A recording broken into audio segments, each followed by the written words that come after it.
Lloyd est un jeune garçon dont tout le village a été détruit en tant que dommage collatéral lors du combat contre le roi démon. On peut voir dans ses yeux qu'il a clairement été témoin de choses terriblement traumatisantes, et lorsque Merlin le trouve debout là, elle se sent coupable, car c'est son imprudence qui a mené à cette destruction. Pour expier sa faute, elle décide de recueillir Lloyd et de lui offrir un nouveau foyer chez elle. Et pendant qu'il vit avec elle, elle décide également de lui enseigner la magie. Le premier sort qu'elle essaie d'apprendre à Lloyd est le sort de flamme, et sa méthode d'enseignement consiste essentiellement à lui montrer le sort pendant environ 3 secondes, puis à lui dire qu'il ne dînera pas ce soir s'il n'est pas capable de le reproduire tout seul. Contre toute attente, le soir venu, Lloyd parvient finalement à créer une petite flamme dans sa main, mais lorsqu'il la montre à Merlin, au lieu de l'encourager, elle traite son feu de pumi et lui brûle les sourcils avec un mur de flammes pour ne pas l'avoir bien exécuté. Mais elle le laisse tout de même dîner puisqu'il a appris le sort. Le lendemain, Merlin change de sujet d'entraînement et annonce à Lloyd qu'il va apprendre la magie de l'eau aujourd'hui. Elle lui fait une petite démonstration en balayant le sol du pied, créant un petit jet d'eau. Elle demande ensuite à Lloyd de faire la même chose, mais après avoir essayé, tout ce qu'il parvient à faire est de rendre le sol légèrement humide. Il semble plutôt fier de lui, mais Merlin n'est pas impressionné. Alors elle lui verse une tonne d'eau dessus pour lui montrer à quoi ressemble la vraie magie de l'eau. Avec le temps, l'entraînement de Lloyd continue, lui faisant de son mieux pour apprendre les sorts et Merlin le punissant à chaque fois qu'il ne les exécute pas correctement. Mais il s'avère que ces méthodes d'apprentissage sont en réalité très efficaces, car arrivé l'hiver, les compétences magiques de Lloyd se sont tellement améliorées qu'il est désormais capable de créer une sculpture de neige représentant Merlin d'un simple mouvement de doigt. C'était un geste attentionné, et Merlin l'apprécie, mais elle ne veut pas casser son personnage. Alors elle prend le contrôle de la sculpture de neige et attrape Lloyd avec, tout en la faisant atteindre une hauteur de 30 pieds pour lui montrer à quoi ressemble une vraie manipulation de la neige. La sculpture s'effondre ensuite, et Lloyd tombe au sol. Mais à ce stade, ils se comprennent très bien tous les deux. Donc, dès qu'il se sort de la neige, il dit à Merlin qu'il va travailler plus dur sa magie, et elle lui sourit en guise d'approbation. Le temps passe encore, et un matin, Merlin est allongé sur son canapé avec une énorme gueule de bois, car elle a trop bu la veille. Lloyd vient la voir et lui demande si elle va bien, mais Merlin lui dit qu'elle se sent absolument horrible. Lloyd veut aider. Alors il pose sa main sur le front de Merlin et active sa magie blanche pour l'aider à se remettre de sa gueule de bois. Et après quelques secondes, Merlin se sent soudainement beaucoup mieux. Elle se redresse d'un coup et serre Lloyd dans ses bras en le remerciant de l'avoir soigné. Mais maintenant qu'elle est de nouveau sur pied, elle déclare qu'il est temps de reprendre l'entraînement magique, alors elle entraîne Lloyd dehors une fois de plus. Les choses continuent ainsi pendant des années, mais un jour, Merlin reçoit un livre par la poste qui la rend très inquiète. À ce moment-là, Lloyd frappe à sa porte pour lui dire que le dîner est prêt. Alors elle lui répond qu'elle arrive et commence à ranger le livre. Cependant, en le faisant, elle laisse accidentellement tomber le livre devant Lloyd. Alors il se penche pour le ramasser et dès que ses mains touchent l'ouvrage, toutes sortes d'informations envahissent son esprit en un instant. Lloyd s'évanouit à cause de ce déferlement soudain de données et lorsque Merlin comprend ce qui s'est passé, elle est stupéfaite, car Lloyd possède les qualités de l'élu. Elle l'emmène dans son lit pour l'instant, mais s'il est vraiment l'élu, alors elle ne peut pas le laisser commettre les mêmes erreurs qu'elle. Elle embrasse son front et une faible lueur reste derrière elle lorsqu'elle place un sort sur lui, car elle ne peut pas laisser Lloyd devenir trop sûr de lui comme elle l'a été. Le lendemain, l'entraînement de Lloyd se poursuit. Et cette fois, Merlin l'emmène dans la forêt pour qu'il puisse s'exercer à la magie blanche. Lloyd l'utilise sur un seul fruit pour le faire mûrir et le rendre juteux, et Merlin le félicite pour son bon travail, mais elle veut aussi lui montrer qu'il lui reste encore beaucoup de chemin à parcourir. Alors elle pose sa main sur l'arbre et utilise la magie blanche pour le rendre entièrement luxuriant et verdoyant. Plus tard dans la nuit, Merlin aide Lloyd à étudier et lui explique qu'il existe certains orques capables d'utiliser une magie rare pour contrôler des monstres. En lisant, Lloyd remarque quelque chose appelé la magie ancienne, mais dès qu'il en parle, l'humeur de Merlin change et elle lui dit qu'il n'a pas besoin d'apprendre la magie ancienne. Parmi les autres leçons de Merlin, on trouve l'apprentissage de l'invocation de son bâton magique le plus rapidement possible. Mais comme Lloyd ne l'a pas fait assez vite, elle le renverse avec son propre bâton. Elle dit ensuite à Lloyd qu'il ne doit jamais négliger son entraînement, peu importe la puissance qu'il atteint, et Lloyd promet de toujours rester assidu. La leçon suivante concerne les pierres magiques. Alors Merlin explique qu'il s'agit d'une forme cristallisée de magie et que son pouvoir peut transformer les objets environnants en pierres magiques également. Quelques années passent et, un jour, pendant l'une des leçons de Merlin, elle emmène Lloyd au beau milieu de nulle part, lui donne un couteau et lui dit qu'il doit survivre dans cette forêt et rentrer chez lui tout seul. Elle disparaît ensuite en vitesse avant que Lloyd ne puisse faire la moindre objection. Donc, il est vraiment coincé ici maintenant. Et dès que Merlin est parti, un loup blanc entre dans son champ de vision et attaque immédiatement Lloyd. Lloyd court pour sauver sa vie et finit par grimper à un arbre pour se cacher du loup. Il ne pense pas que la magie d'un mage blanc comme lui suffira à vaincre un monstre de ce genre. Donc, sa seule option est de rentrer chez lui en évitant à tout prix les monstres. Cela dit, lorsqu'il utilise la magie pour analyser la zone afin de déterminer quelle direction prendre, il découvre qu'il est vraiment très loin de chez lui. Il n'a d'autre choix que de commencer à progresser lentement à travers la forêt, et lorsque la nuit tombe, il passe son temps à étudier ses sorts pour les améliorer autant que possible. Plusieurs jours passent ainsi, et à un moment donné, Lloyd marche accidentellement sur une brindille qui alerte une araignée géante de sa présence. Lloyd commence à paniquer et s'enfuit immédiatement dans la direction opposée, tout en utilisant un sort de célérité pour augmenter sa vitesse et distancer l'araignée. Il finit par réussir à rentrer chez lui sain et sauf, mais il s'effondre d'épuisement juste devant la porte, et lorsque Merlin le voit, elle est vraiment fière de lui pour être revenu par ses propres moyens. Encore quelques années passent, et un jour, alors que Lloyd est occupé à faire le ménage, il remarque un livre sur le bureau de Merlin qui parle d'une ville. Curieux, il lui demande s'il peut l'emprunter et elle lui dit qu'il peut le garder. À ce stade, Lloyd a pratiquement terminé son entraînement, donc il n'a plus à supporter les leçons constantes de Merlin.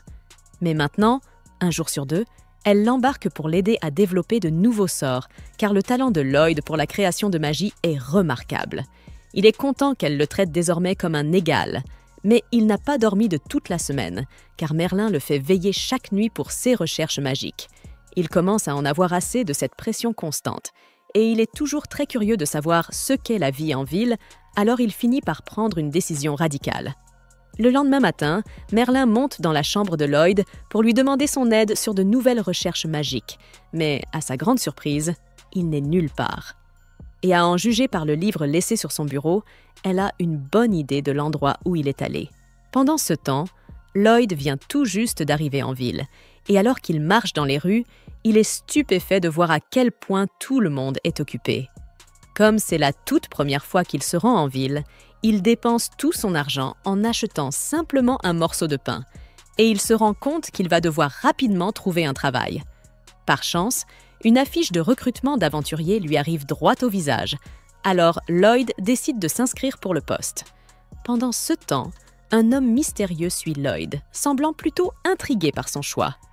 Lorsque Lloyd s'inscrit pour rejoindre le groupe d'aventuriers, il se rend avec sa nouvelle équipe au sommet du château pour affronter un gigantesque cyclope. Le chef du groupe, Alan, demande à la soigneuse, Sheena, de le soigner. Mais juste au moment où Sheena s'apprête à lancer son sort, Lloyd utilise sa magie de renforcement des statistiques perfectionnées, ce qui fait que tout le monde se sent en meilleure forme que jamais. Cependant, personne ne réalise que c'est Lloyd qui en est à l'origine, puisqu'il ne dit rien. Après le renforcement, l'archère tire une flèche dans l'œil du cyclope, puis Mike bloque un de ses coups de poing. Et elle est franchement surprise de voir à quel point c'était facile. Alan, quant à lui, ne remet pas en question cette soudaine augmentation de puissance et parvient à terrasser le cyclope en un seul coup, totalement convaincu qu'il y est parvenu par ses propres moyens. Mais la chevalière semble avoir remarqué que Lloyd a quelque chose à voir avec cette montée soudaine de puissance. Quoi qu'il en soit, maintenant que le cyclope a été éliminé, le groupe retourne en ville et Alan est acclamé comme un héros, car il paraît que le cyclope était si difficile à battre que personne d'autre en ville n'avait réussi à le vaincre. Comme on pouvait s'y attendre, la récompense pour avoir vaincu le cyclope est immense, Mais Alan ne donne à Lloyd que 5 pièces, en expliquant que la faible paie est due à son statut de simple aventurier de randée. Lloyd accepte l'argent sans se plaindre, mais lorsque Alan propose un toast pour célébrer la victoire du groupe, Lloyd s'excuse car il ne souhaite pas participer. La magicienne du groupe est vexée que Lloyd ne veuille pas boire avec eux, mais Alan lui dit que ce n'est pas grave, puisqu'ils peuvent toujours recruter un autre mage blanc, et que de toute façon, Lloyd n'a pas vraiment contribué à leur performance. Pendant ce temps, de retour chez Merlin, l'homme qui observait Lloyd plus tôt se présente, et Merlin lui demande s'il a des nouvelles de Lloyd. Will lui annonce que Lloyd est bien arrivé en ville et qu'il vient tout juste de rejoindre le groupe du héros, et Merlin est soulagé d'apprendre que Lloyd est en sécurité. Elle s'était dit qu'il était temps pour lui de partir à l'aventure et de découvrir le monde, tant qu'il ne devient pas arrogant comme elle l'a été lorsqu'elle était plus jeune. Elle pense qu'il ira bien. On lui demande si elle a encore des regrets concernant ce qui s'est passé ce jour-là, et les lèvres de Merlin se plissent dans un rictus de haine envers elle-même alors qu'elle se remémore son erreur. À l'époque, le Seigneur Démon était prêt à s'autodétruire pour s'emparer du livre magique, ce que Merlin n'avait pas su anticiper. En conséquence, un village entier a été anéanti, tuant instantanément tous ceux qui se trouvaient à proximité, y compris Merlin. Heureusement, son compagnon de groupe, Sibyl, a pu utiliser une puissante magie ancienne pour ramener à la vie toutes les personnes tuées par l'explosion du Seigneur Démon, mais cela lui a coûté la vie, et Merlin se reproche cette tragédie depuis ce jour. De retour aux aventures de Lloyd, il fait toujours partie du groupe du héros, et chaque fois qu'Alan ou les autres peinent au combat, il lance des sorts de renforcement pour faciliter leurs affrontements. Grâce à lui, ils ont un taux de victoire presque parfait, et tout le monde est toujours au sommet de sa forme, mais aucun d'eux ne se rend compte à quel point Lloyd porte toute l'équipe sur ses épaules. Plus tard dans la nuit, Rina lit des livres sur la défense quand Alan entre en titubant dans sa chambre pour voir ce qu'elle fait. Elle lui explique qu'elle est simplement curieuse, car les impacts des attaques de monstres sur son bouclier sont devenus beaucoup moins puissants ces derniers temps, et elle ne comprend pas pourquoi. Alan avoue qu'il se sent lui aussi beaucoup plus fort dernièrement, mais il suppose que c'est simplement dû à son talent naturel. Cependant, Rina lui rappelle qu'il ne s'est pas beaucoup entraîné récemment, donc il n'y a aucune raison logique pour qu'il soit soudainement devenu plus fort. Pendant ce temps, dans la forêt, cette nuit-là, un groupe de gardes termine sa ronde nocturne quand, tout à coup, l'un d'eux pousse un cri de douleur. L'autre lève les yeux et aperçoit un gigantesque golem qui se tient juste au-dessus de lui. Et à ce moment-là, il comprend qu'il va vraiment mourir, à cause d'un travail payé au salaire minimum. Le lendemain matin, le capitaine des gardes rencontre Alan pour lui demander de l'aide.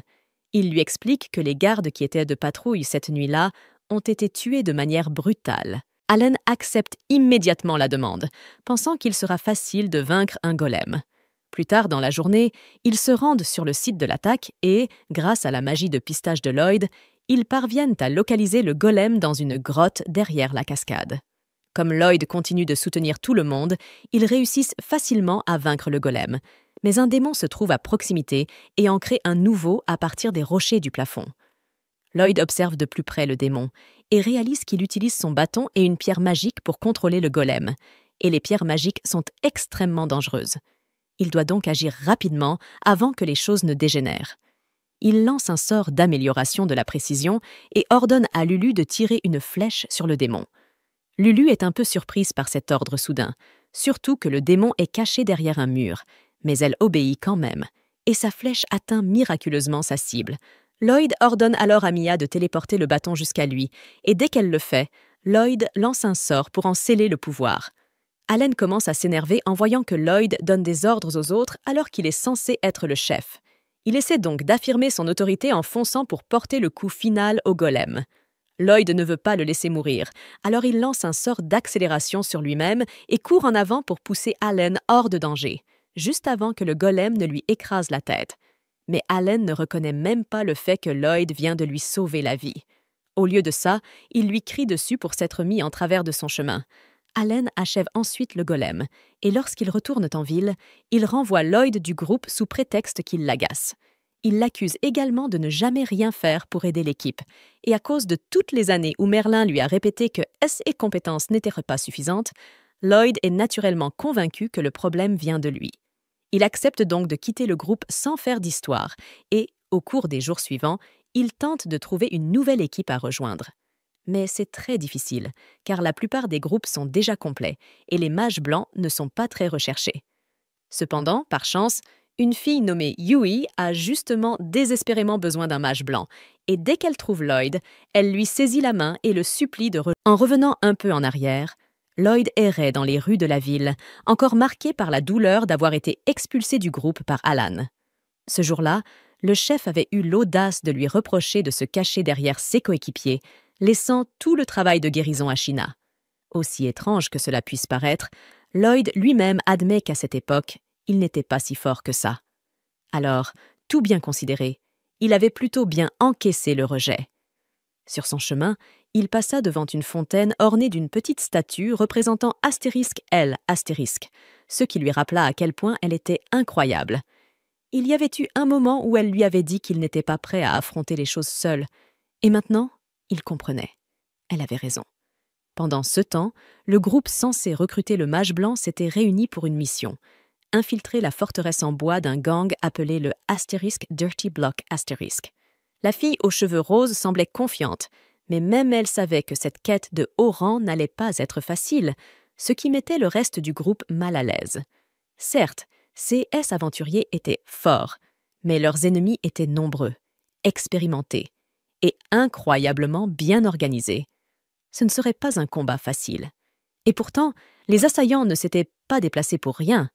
Ils étaient eux aussi très bien coordonnés. Quand la mage avait besoin d'une couverture, l'archère éliminait ses cibles sans la moindre hésitation. Quand la guerrière allait être prise à revers, le tank surgissait pour lever son immense bouclier à temps et la protéger. Et, cerise sur le gâteau, une coéquipière placée à l'arrière renforçait constamment ses alliés. Avec un simple sort d'amélioration physique, ils avaient réussi à prendre l'avantage et à vaincre l'ennemi, réalisant que tout s'était effondré du côté adverse. Le chef survivant du gang tenta de planifier une fuite, mais il se retrouva vite acculé par les aventuriers qui portaient tous l'insigne de son rang. N'ayant plus aucune issue, le chef décida de tout miser sur une dernière chance. Il invoqua un gigantesque golem de pierre pour affronter les aventuriers. Il savait bien que contre un corps aussi rocailleux, les sorts et les flèches seraient peu efficaces. Alors la guerrière de la ligne de front, toujours la première à intervenir, s'élança de nouveau pour défendre. Elle porta un coup d'épée solide à la tête du golem, y laissant une petite fissure. Mais ce n'était pas suffisant pour le ralentir, pas même d'un instant. Elle appela Chrome pour qu'elle lui lance un sort d'enchantement physique. Une fois le sort activé, elle replongea dans la mêlée et donna un second coup vertical. Cette fois, le golem fut tranché net en deux, comme s'il était fait de beurre. Une fois la poussière retombée, Chrome s'excusa d'avoir perdu sa concentration pendant le combat, se demandant si elle méritait vraiment sa place dans un groupe de si haut niveau.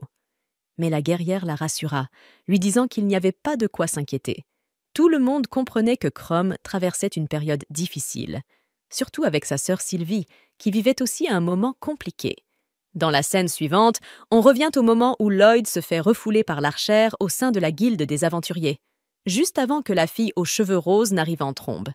Désespérée de trouver un mage blanc, la réceptionniste pensait que les critères pour rejoindre une équipe de rang S rendaient presque impossible pour quelqu'un de postuler. Mais les membres du groupe étaient prêts à accepter à peu près n'importe qui à ce stade. Ainsi, Lloyd, qui était simplement là à chercher une équipe, fut désigné par la réceptionniste, puis pratiquement traîné hors de la guilde par la fille. Elle le tira littéralement par le bras jusqu'à ce qu'il rejoigne le reste du groupe. Tous furent surpris de voir Yui revenir aussi vite de sa chasse aux mages blancs, d'autant plus qu'elle ne connaissait même pas le nom du garçon.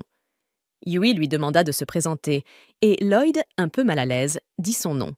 Yui fit alors les présentations: Dagas, le porteur de bouclier; Cross, l'archer; Silica, la mage; et enfin elle-même, Yui, la chef et épéiste du groupe. La chef souhaita la bienvenue aux nouveaux membres. Mais Lloyd précisa rapidement qu'il n'avait jamais accepté de rejoindre le groupe. Silica intervint, disant qu'elle savait bien que ça allait arriver. Dagas fit remarquer que la chef n'avait même pas expliqué la situation, et Cross suggéra qu'il devrait simplement refuser la mission, puisqu'il ne pouvait pas la mener sans Chrome. Malgré tout, Yui et les autres se rappelaient que les clients avaient vraiment besoin d'aide. Et comme il s'agissait d'une mission de rang A, seuls des groupes de leur niveau pouvaient l'accepter. Comme les équipes de ce rang étaient rares, la tâche leur revenait naturellement. Lloyd était sous le choc d'apprendre que ces gens étaient si puissants, surtout après qu'Alan les traitait d'inutiles et de faibles. Le mage blanc n'arrivait tout simplement pas à s'imaginer utile dans une équipe aussi puissante. Mais avec sa confiance habituelle, Yui l'encouragea avec enthousiasme, lui assurant qu'il en était parfaitement capable. Le groupe demanda alors à Lloyd de leur montrer sa magie de soutien. Sous la pression de leurs attentes élevées, il se mit à transpirer tellement qu'on aurait dit que son visage fondait. Son estime de soi était pratiquement anéantie. Dagas suggéra qu'il lui demande un sort précis, histoire de ne pas le déstabiliser davantage. Yui lui demanda donc de lancer un sort d'amélioration sur toute l'équipe. Cross et Silica remarquèrent tous deux qu'aucun mage blanc ordinaire ne pouvait réussir ça, et pensèrent qu'il valait peut-être mieux abandonner. Pour en avoir le cœur net, Lloyd demanda si ce test était le seul pour rejoindre le groupe. Yui confirma. Tant qu'il pouvait améliorer tout le monde en même temps, pas un par un, c'était suffisant. Une fois de plus, la pression monta. Lloyd n'était clairement pas à leur niveau, et mis à part Yui, personne ne croyait vraiment qu'il allait réussir. Pourtant, Lloyd inspira profondément, se prépara et tendit la main vers son bâton. Soudain, tous virent avec stupeur son bâton se matérialiser dans les airs. Lloyd l'utilisa pour invoquer plusieurs cercles magiques de différentes couleurs qui tournoyaient en parfaite harmonie avant de se rassembler sous les aventuriers de rang S, créant une scène éblouissante de lumières et de couleurs. La bouche grande ouverte, Yui lui demanda où il avait eu un tel bâton. Lloyd expliqua qu'il s'agissait simplement d'un sort de stockage. Mais ce qui l'intéressait vraiment, c'était de savoir ce que ses coéquipiers pensaient de son sort d'amélioration. Yui, confuse, ne comprenait même pas ce qu'il voulait dire, car elle ne s'était pas rendu compte que le sort avait fonctionné.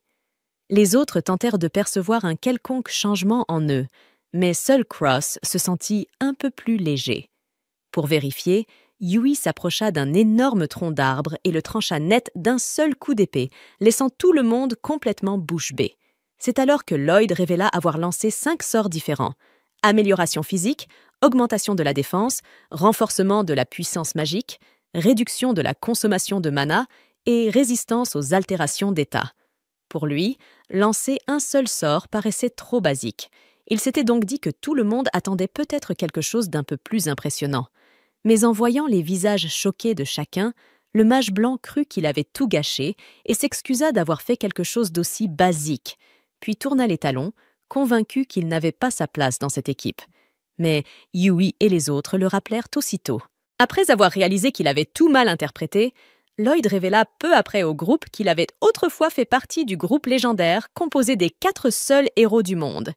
Mais il s'était fait expulser parce qu'il n'était pas assez compétent. Silica avoua n'avoir jamais vu quelqu'un lancer autant de sorts de renforcement d'un seul coup, comme venait de le faire Lloyd. Mais le garçon insista.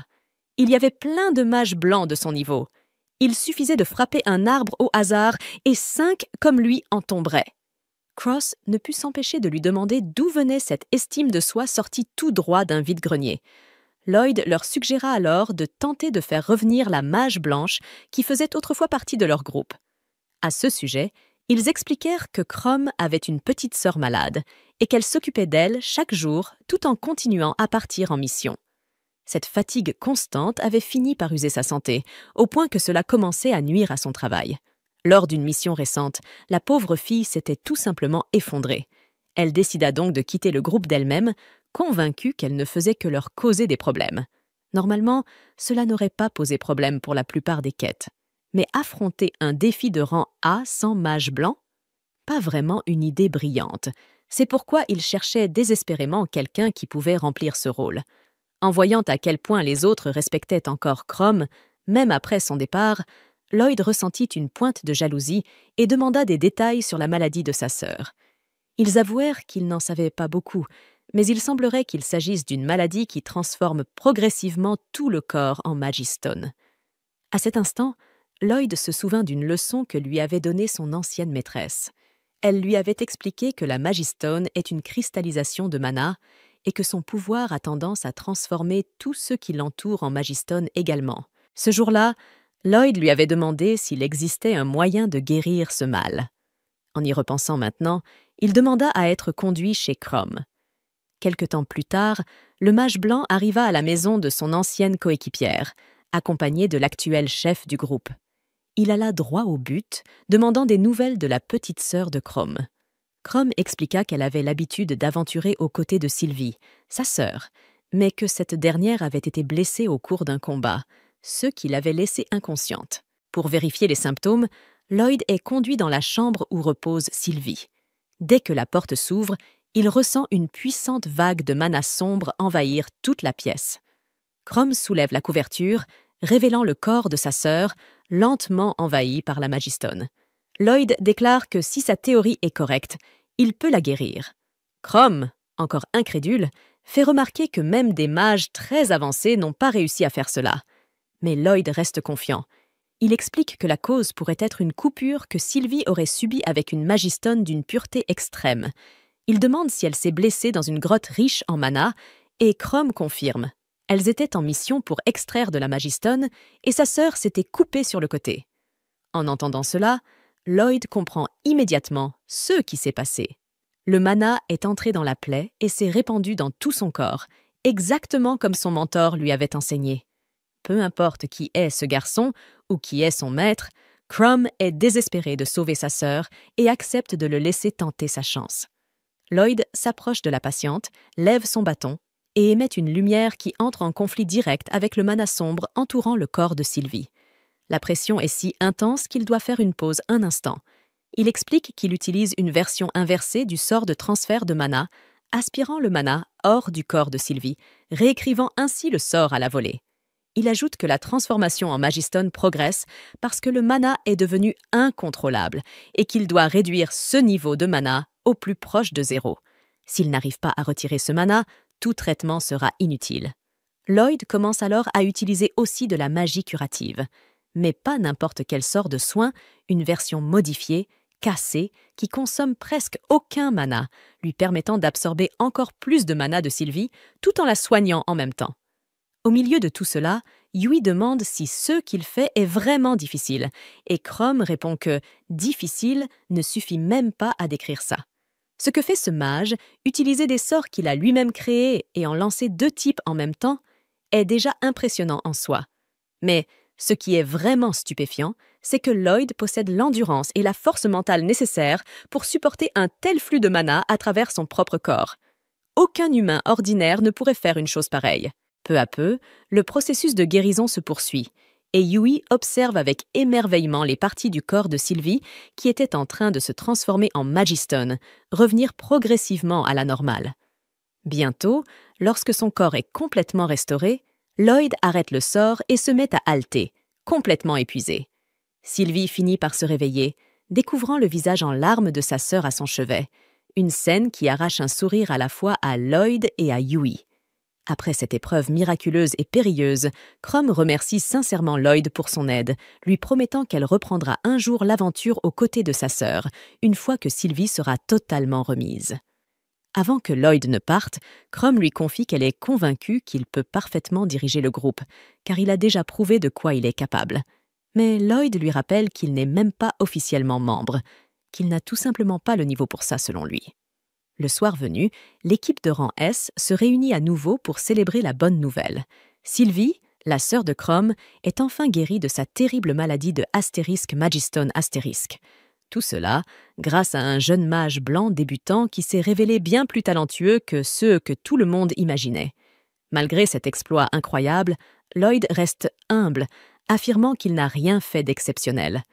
En plus de cela, il ne peut s'empêcher d'être un peu déçu que Crom n'ait pas encore réintégré le groupe.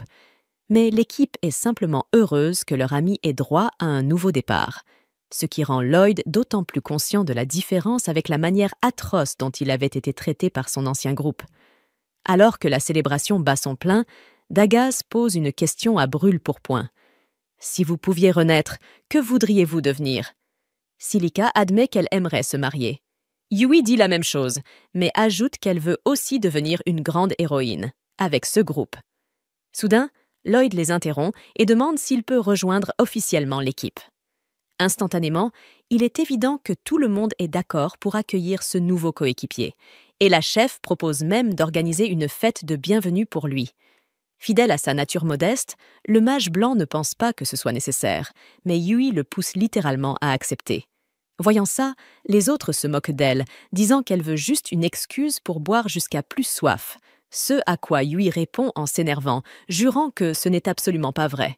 Sans perdre une seconde, l'équipe se réunit pour fêter l'événement, et Lloyd est profondément touché par le festin que ses compagnons ont préparé en son honneur.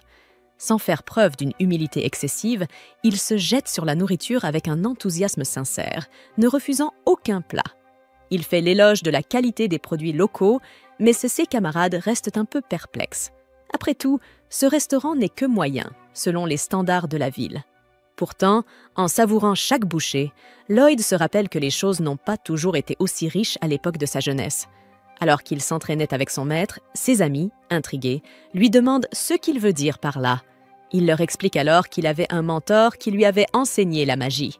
Elle cuisinait uniquement avec des herbes du jardin et des champignons sauvages. La viande était un luxe rare. Curieux, tout le monde veut en savoir plus sur cette mystérieuse maîtresse. Lloyd confie qu'elle était spécialisée dans la magie offensive. Il n'était d'ailleurs pas rare qu'une de ses expériences finisse en explosion par accident.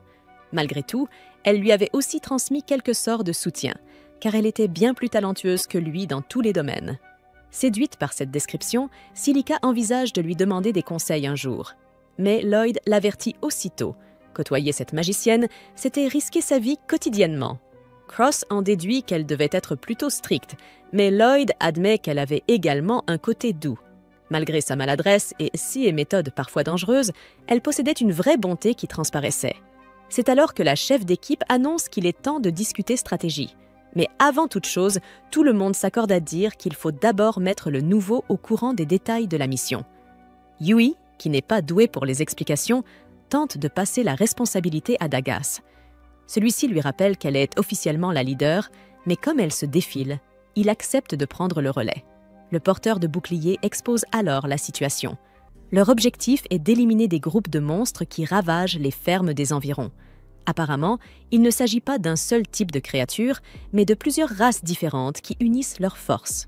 Une alliance inédite, jamais vue auparavant par les aventuriers. Face à un tel nombre d'ennemis, Cross admet que Yui et lui auront fort à faire. Et le capitaine ajoute que, dans ce genre de moment, il compte énormément sur les sorts de zone de Silica. Malgré tout, la magicienne précise qu'elle ne peut pas se permettre de manquer de mana en plein combat crucial et qu'elle comptera donc sur les autres pour l'aider à économiser son énergie. C'est alors que Yui demande à Lloyd s'il peut utiliser de la magie offensive. Il répond que oui, bien que ses sorts d'attaque ne soient pas aussi puissants que sa magie de soutien. Dagas prend l'initiative de répartir les rôles de chacun. Lui et Yui attireront l'attention des monstres en premier, afin de permettre à Silica de les anéantir d'un seul coup. Pendant ce temps, Cross restera en arrière pour protéger Silica et Lloyd, qui se chargera des améliorations et des soins. Silica avoue qu'elle est impatiente de voir la magie de soutien de Lloyd en action, mais ce dernier préfère les prévenir qu'il ne faut pas s'attendre à quelque chose de spectaculaire. Cette remarque fait un peu retomber l'enthousiasme du groupe. Yui lui reproche même de manquer de confiance en lui, mais Lloyd lui rappelle qu'il a été expulsé de l'escouade des héros pour incompétence. Cross, de son côté, affirme qu'il préfère largement quelqu'un comme Lloyd à un type arrogant, et toute l'équipe approuve. En quittant la taverne, ils conviennent de se retrouver le lendemain matin à l'auberge. Les 4 vétérans partent ensemble, tandis que Lloyd prend une autre direction. Dagas lui demande où il va, puisque l'hôtel est dans le sens opposé, et Lloyd finit par avouer, un peu gêné, qu'il n'a pas de quoi payer une chambre. Sans hésiter, le tank lui lance une bourse de pièces en avance sur les prochaines missions qu'ils feront ensemble. Reconnaissant devant cette nouvelle marque de confiance, Lloyd promet de mériter chaque pièce, et le porteur de bouclier lui répond que c'est exactement ce qu'il attend de lui. Ce soir-là, de retour dans sa chambre, Lloyd pense à la gentillesse de ses nouveaux compagnons et se fait la promesse de travailler dur pour être à la hauteur de leur confiance. Le lendemain matin, toute l'équipe est réunie et attend que Yui sorte de chez elle. Elle apparaît enfin, un sac à dos sur les épaules, et s'étonne que personne d'autre n'en porte. Cross lui explique que Lloyd a utilisé sa magie de stockage pour transporter l'équipement de tout le monde, un sort qui lui permet de tout emporter de manière magique. Ravi, Yui lui tend aussitôt ses affaires, et le mage les range avec son bâton, ce qui laisse la chef d'équipe bouche bée. Grâce à ça, plus besoin de se fatiguer à porter de lourdes charges sur la route. Lloyd propose même d'enseigner cette technique au reste du groupe, ce qui les surprend, car ils ignoraient que c'était possible. Selon lui, tout le monde naît avec au moins un peu de mana, et avec de l'entraînement, n'importe qui peut apprendre à en faire autant. Se sentant bien plus légers, les membres de l'équipe prennent la route des fermes Le Cœur Léger.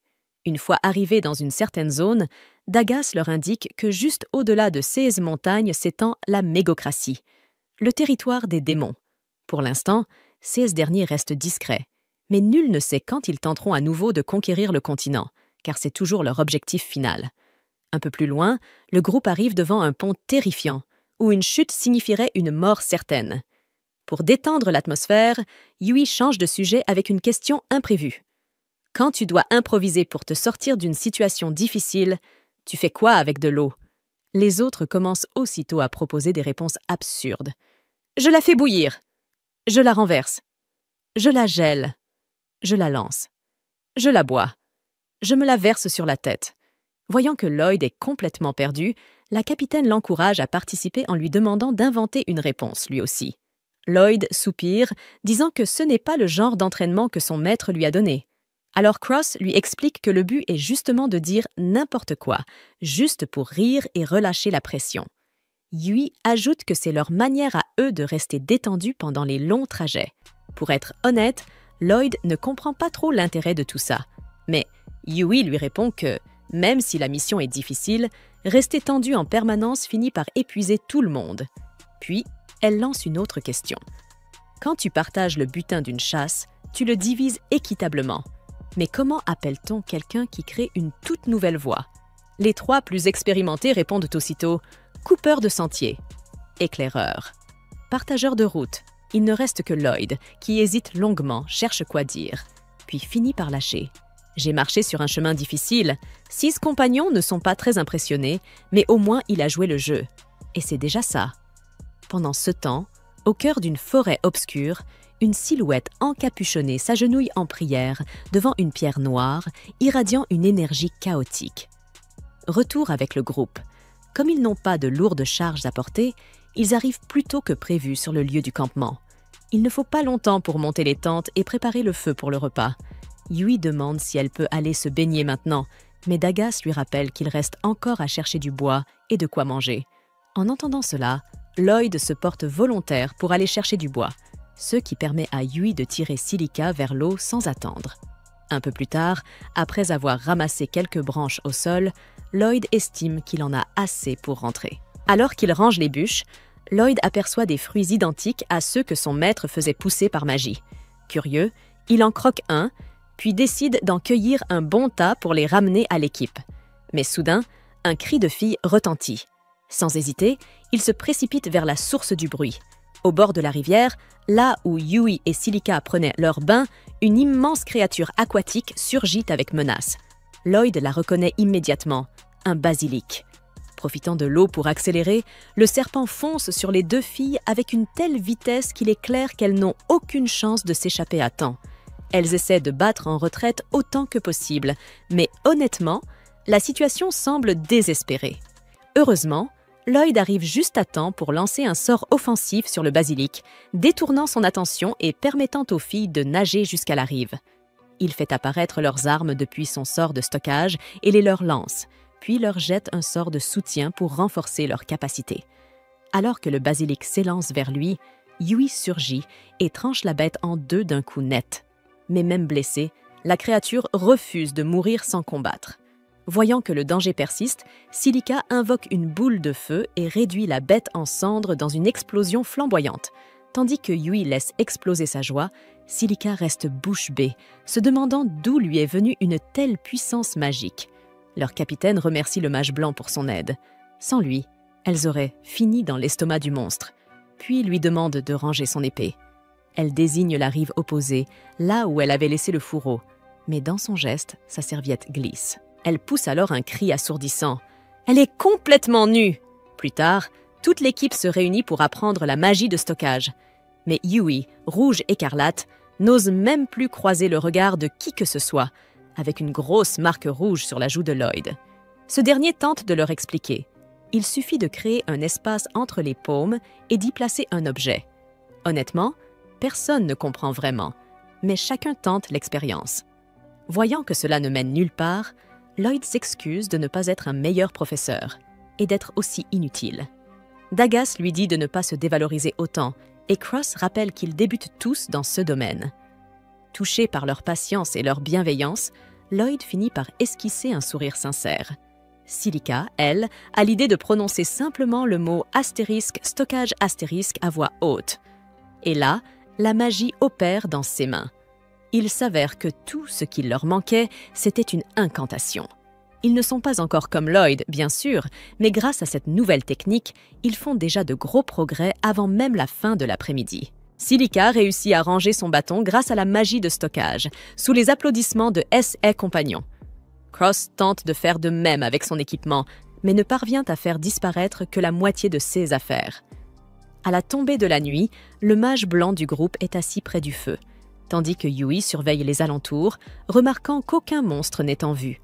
Sentant son humeur plus sérieuse, Lloyd lui demande si quelque chose ne va pas. Elle s'assied alors près de lui et le remercie d'avoir rejoint leur groupe. Il lui répond qu'il n'y a pas de quoi. Après tout, il était en difficulté et cherchait justement du travail. Malgré cela, la capitaine avoue qu'elle a un peu l'impression de l'avoir forcé à intégrer l'équipe, après s'être autant inquiétée pour leurs clients dans cette mission. Lloyd lui demande pourquoi elle tient tant à cette mission, et elle lui confie que cela lui rappelle son propre village natal. Quand elle était enfant, des monstres ont attaqué son village, et elle fut la seule survivante. Alors, quand elle a entendu parler des attaques contre les fermes, elle ne pouvait tout simplement pas détourner le regard. De plus, si ces petits hameaux perdaient leur réserve de nourriture, cela serait une catastrophe pour eux.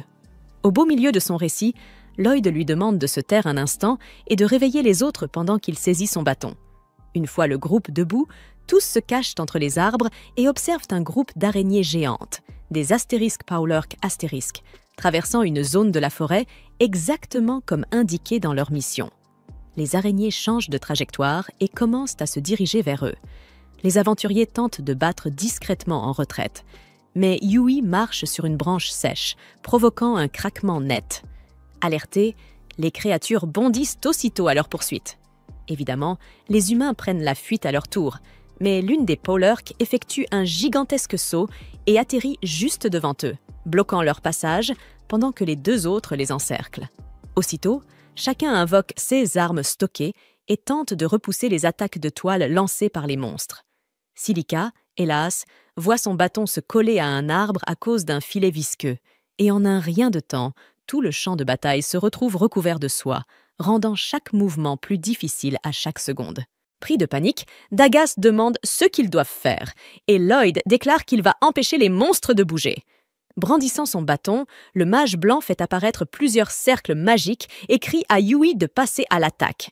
Alors que Dagas part un nouveau jet de toile, la bretteuse bondit au-dessus de lui et tranche une épaisse muraille de soie qui immobilisait un adolescent au sol.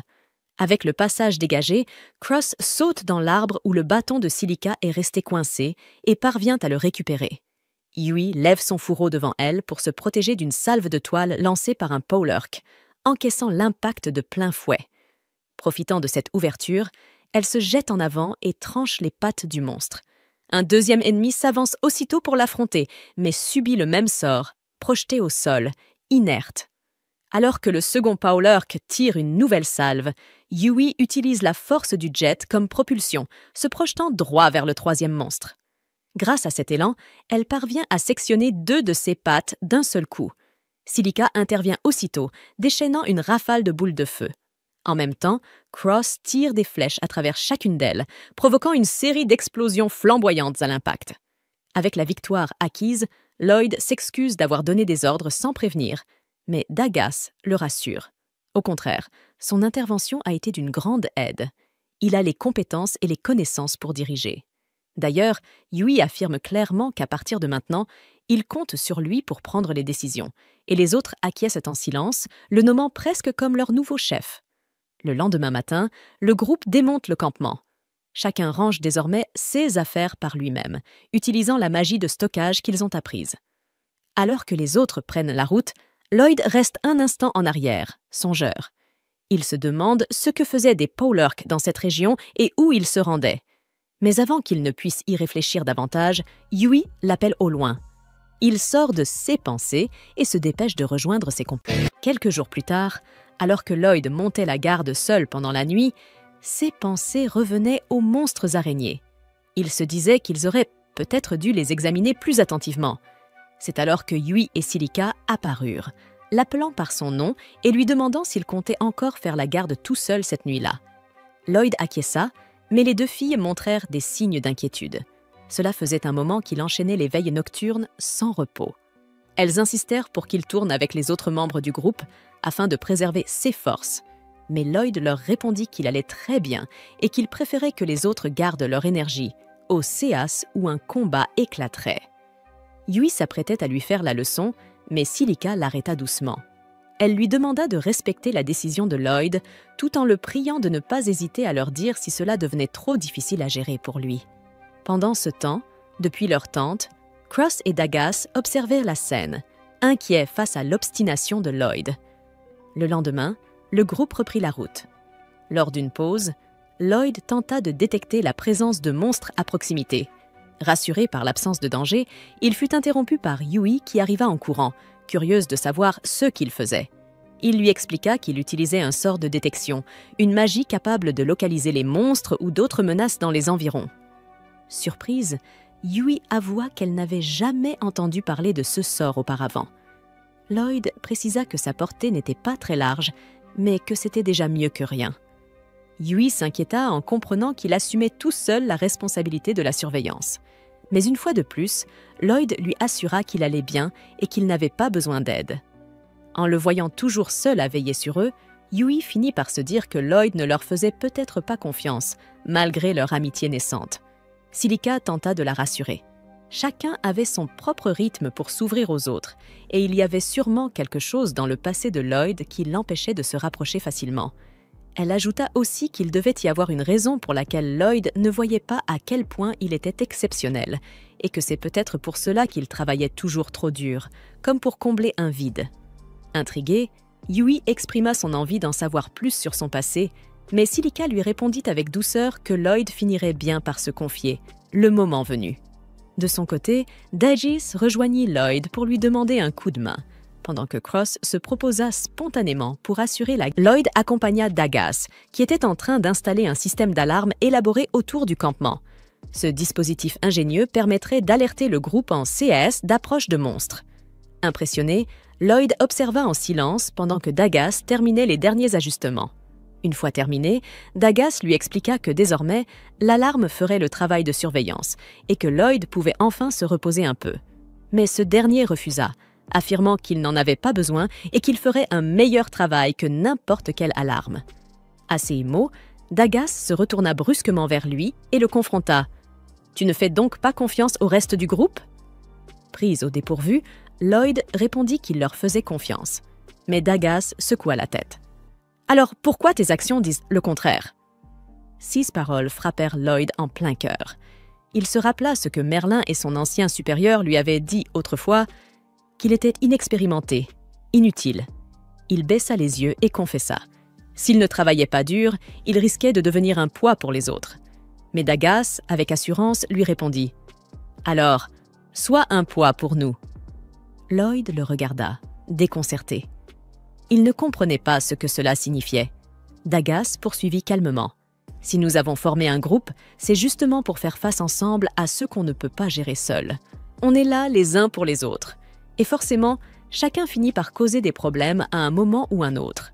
C'est normal. » Il lui demanda de commencer à se reposer un peu sur ses compagnons, au lieu de porter tout le poids sur ses épaules. C'était la première fois que Lloyd entendait ce genre de discours. Une notion complètement nouvelle pour lui. Touché, il accepta finalement de prendre un peu de repos. Et cette nuit-là, dans sa tente, un léger sourire naquit sur ses lèvres. Pour la première fois, il avait le sentiment d'avoir des gens sur qui il pouvait compter.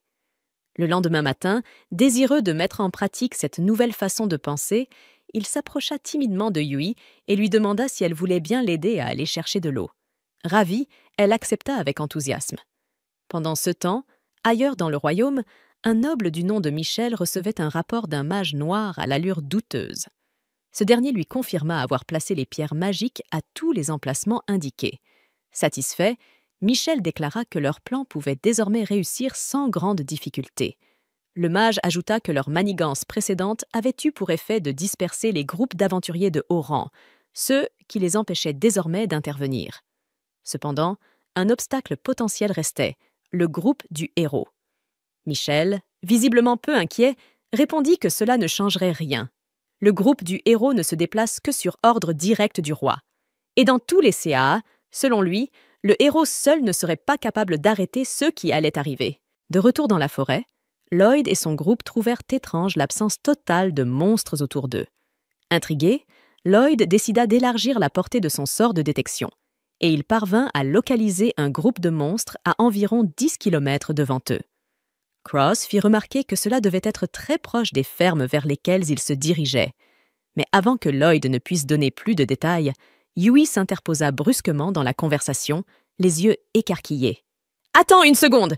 Tu peux vraiment détecter des choses dans un rayon de 10 km ?» Lloyd hocha simplement la tête. À cette réponse, Yui explosa. La veille encore, il lui avait affirmé que sa portée n'était pas très grande. Lloyd, visiblement confus, lui répondit que 10 km, ce n'était pas si grand que ça. Face à cette remarque, Yui se mit à crier, complètement hors d'elle. Mais les autres membres du groupe lui demandèrent de se calmer et de se concentrer sur le vrai problème. Le groupe se précipita alors vers l'emplacement des monstres pour découvrir avec horreur qu'ils avaient déjà atteint les terres agricoles qu'ils étaient censés défendre. Devant eux, une immense meute de loups monstrueux occupait les lieux. Mais ce n'était pas la seule chose qui inquiétait Lloyd. C'était aussi le seul endroit où il avait détecté des monstres. Où étaient passées les autres créatures de la forêt? Cela n'avait aucun sens. Le reste du groupe partageait son inquiétude. Habituellement, les monstres restaient dans leur territoire. Ils n'avaient aucune raison de se déplacer en masse. Alors qu'il tentait de comprendre, Cross aperçut quelque chose d'étrange au milieu de la meute. Les autres ne voyaient rien. Leurs yeux n'étaient pas aussi perçants que les siens. Lloyd lança alors un sort de vision télescopique sur lui-même, et il distingua enfin ceux dont parlait Cross. Une pierre noire étrange, plantée au centre de la horde. Il partagea alors le sort avec les autres membres du groupe. Chacun put enfin voir la pierre. Dagas fronça les sourcils. Cela ressemblait à une pierre magique. Silica, quant à elle, fut troublée par l'aura noire qui en émanait. Lloyd supposa que c'était du mana qui s'en échappait. Mais ce mana lui semblait étrangement familier, semblable à celui des hommes-bêtes. C'est alors qu'un souvenir lui revint. Merlin lui avait parlé un jour d'un sort spécial utilisé par les hommes-bêtes, capable de contrôler les monstres. Et cette pierre semblait faire exactement cela. Lloyd relança immédiatement son sort de détection et découvrit avec effroi qu'un autre groupe massif de monstres se rapprochait d'eux. Tout s'éclairait peu à peu. La pierre magique était bien la cause de tous leurs ennuis. Mais pourquoi? Quel but poursuivait celui qui l'avait placé là? Alors que les membres du groupe commençaient à envisager une retraite stratégique, Yui refusa catégoriquement. « Si on fuit maintenant, les monstres détruiront les champs. Je ne laisserai pas ça arriver !» Sa détermination était claire, et elle venait de poser la question que tous hésitaient encore à affronter. Dagas approuva à son tour. Fuir dans une telle situation ne serait pas chose facile, mais Silica, elle, doutait franchement de leur chance de victoire. Pour elle, ce combat était perdu d'avance. Soudain, Lloyd prit la parole avec détermination. Il déclara qu'ils allaient se battre et qu'ils pouvaient gagner, à condition de suivre son plan. Il expliqua que leur première priorité devait être de détruire la pierre magique. Il se tourna alors vers Cross et lui demanda s'il pouvait la viser. Cross hésita. Il n'était pas certain de pouvoir la briser d'aussi loin, mais Lloyd le rassura.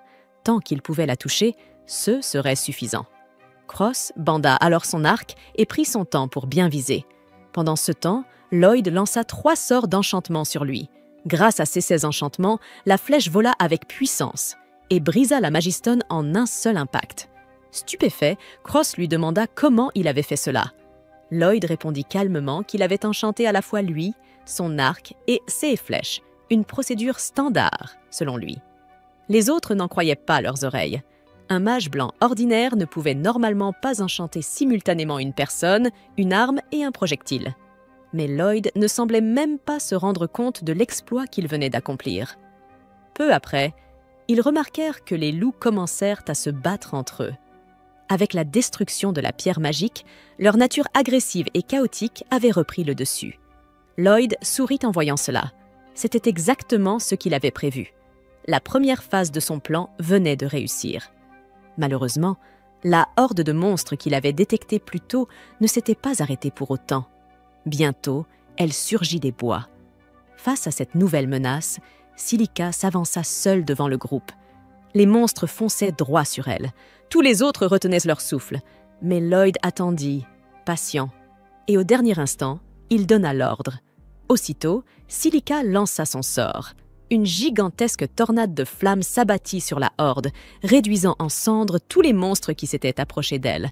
Le reste du groupe resta bouche bée. Personne n'avait jamais vu une telle puissance de feu de la part de Silica. Lloyd demanda à Silica de continuer à bombarder les monstres avec sa magie de vent et de feu, puis il se dirigea rapidement vers Cross. L'attaque de Silica avait enflammé une partie de la forêt, créant un immense nuage de fumée. Cela avait aveuglé les monstres volants, mais ceux-ci étaient désormais cachés à la vue de tous. Pour contrer cela, Lloyd utilisa un lien télépathique pour synchroniser ses sens avec ceux de Cross. Il lui transmit ensuite la position exacte des monstres volants grâce à son sort de détection. Dès que Cross visualisa leurs emplacements, il tira ses flèches avec une précision parfaite. Chaque projectile atteignit sa cible, abattant tous les ennemis dans les airs sans rater une seule fois. Lloyd courut alors retrouver Silica pour la dernière phase de leur plan, mais celle-ci lui annonça qu'elle n'avait plus la moindre goutte de mana. Cela ne posa aucun problème à Lloyd. Telle une batterie vivante, il transféra une grande quantité de son propre mana directement à elle. Le transfert fut si brutal qu'il s'écroula aussitôt, ayant donné beaucoup trop d'un coup. Allongé au sol, il dit à Silica de ne pas s'inquiéter pour lui et de se concentrer sur le sort suivant. Silica acquiesça, leva les bras au ciel et lança un sort de pluie. Rapidement, l'averse éteignit les flammes qui menaçaient de se propager dans toute la forêt, évitant ainsi une catastrophe écologique. Mais l'effort fut trop grand. Elle aussi tomba au sol, complètement vidée de son énergie. Heureusement, Daga se précipita à temps pour la rattraper. Yui la félicita chaleureusement. Elle avait accompli un travail formidable. Désormais, elle et Dagas allaient s'occuper des monstres restants. Tandis qu'ils se lançaient dans la mêlée finale pour nettoyer le champ de bataille, Silica et Lloyd purent enfin reprendre leur souffle. Mais à peine quelques instants plus tard, Lloyd s'effondra à nouveau, murmurant qu'il devait encore s'améliorer. Il ne devrait pas être fatigué après si peu d'efforts. Peu après, Yui et les autres revinrent, ayant éliminé les derniers monstres. Mais alors qu'ils venaient s'assurer que Lloyd allait bien, celui-ci se releva difficilement et leur annonça une nouvelle inquiétante. Son instinct lui soufflait que cet endroit n'était qu'une diversion. Le véritable objectif, c'était la ville d'Ishtar. Il fallait s'y rendre sans perdre une seconde. Un instant plus tard, une femme bête pousse un cri terrifié lorsqu'un démon surgit pour l'attraper. Un homme bête, qui lui ressemble beaucoup, se précipite pour la sauver, mais il n'arrive pas à rattraper l'agresseur. Fou de rage, il pousse un rugissement féroce, jurant que ce démon paiera pour ce qu'il a fait. Pendant ce temps, du côté du groupe d'aventuriers, Lloyd, ayant retrouvé ses forces après son épuisement, comprend enfin ce qui se trame. Celui qui orchestre tout cela vise Ishtar, ce qui signifie qu'ils ont tous été dupés. Alors qu'ils se remettent en route, le mage blanc fait apparaître plusieurs fioles remplies d'un liquide violet, soulignant que cette mission était probablement un piège depuis le début. En envoyant les aventuriers de haut niveau accomplir d'autres quêtes, leurs ennemis ont en réalité cherché à les éloigner d'Ishtar, affaiblissant ainsi la défense de la ville. Cross rétorque qu'Ishtar compte toujours sur le héros et les chevaliers pour la protéger. Mais Dagas admet que les déductions de Lloyd commencent à avoir beaucoup de sens. Quoi qu'il en soit, l'archer rappelle à tous que la Magistone qu'ils ont vue plus tôt était étrange. Le groupe est unanime. La ville est peut-être en danger, et ils doivent y retourner immédiatement. Lloyd range donc la boîte de potions après en avoir bu une, puis lance un sort de soutien sur ses alliés. Soudain, il s'élance à une vitesse inhumaine, laissant ses compagnons stupéfaits. Sans trop comprendre ce qui se passe, tous se lancent à sa poursuite, se sentant légers comme des plumes. En chemin, Lloyd leur explique simplement qu'il leur a lancé un sort d'accélération. Ailleurs, dans un manoir isolé, le démon qui avait enlevé la femme bête arrive à destination. Michel accueille son prestigieux client, mais ce dernier lui demande de ne pas l'appeler ainsi. L'hôte éclate de rire et répond que « Grand général Grist » sonne bien trop formel, de toute manière. Grist les informe alors que l'avant-garde approche d'Ishtar et que leur plan fonctionne, tout cela grâce à cette femme. Il espère d'ailleurs qu'elle leur sera encore utile à l'avenir. Michel confirme qu'elle est vraiment spéciale et qu'ils ont beaucoup à gagner en l'utilisant. Grist ne comprend pas tout à fait ce qu'il veut dire par là, mais puisqu'on l'a autrefois surnommée la « main droite du roi démon », il peut au moins faire confiance à son flair. Quant au reste, il insiste, il est prêt à tout du moment qu'il est bien payé. La jeune fille bête enlevée est désormais enfermée dans une cellule. Michel apparaît, tenant une boîte remplie de potions, et annonce qu'il est temps d'emprunter son pouvoir. Il utilise ensuite une étrange machine pour manipuler une magistone noire et mettre en marche son plan maléfique. Pendant ce temps, dans la forêt, Lloyd et son groupe foncent à toute vitesse en direction de la cité d'Ishtar. Après une longue course, ils s'arrêtent un instant pour reprendre leur souffle. Lloyd invoque de nouveau la boîte contenant les fioles de liquide violet et en tend une à chacun. Silica s'inquiète que le mage finisse par épuiser toute sa mana à force de renforcer le groupe, mais il la rassure. Il s'est tellement entraîné que ce genre de sort ne consomme presque plus d'énergie magique. Impressionnée, elle lui demande s'il a déjà fait cela souvent auparavant. Lloyd hausse simplement les épaules et répond que c'est quelque chose dont on prend l'habitude avec le temps. Selon lui, il y a longtemps, son maître l'avait abandonné en pleine forêt, loin de toute civilisation, et lui avait ordonné de retrouver seul son chemin jusqu'à la maison comme forme d'entraînement.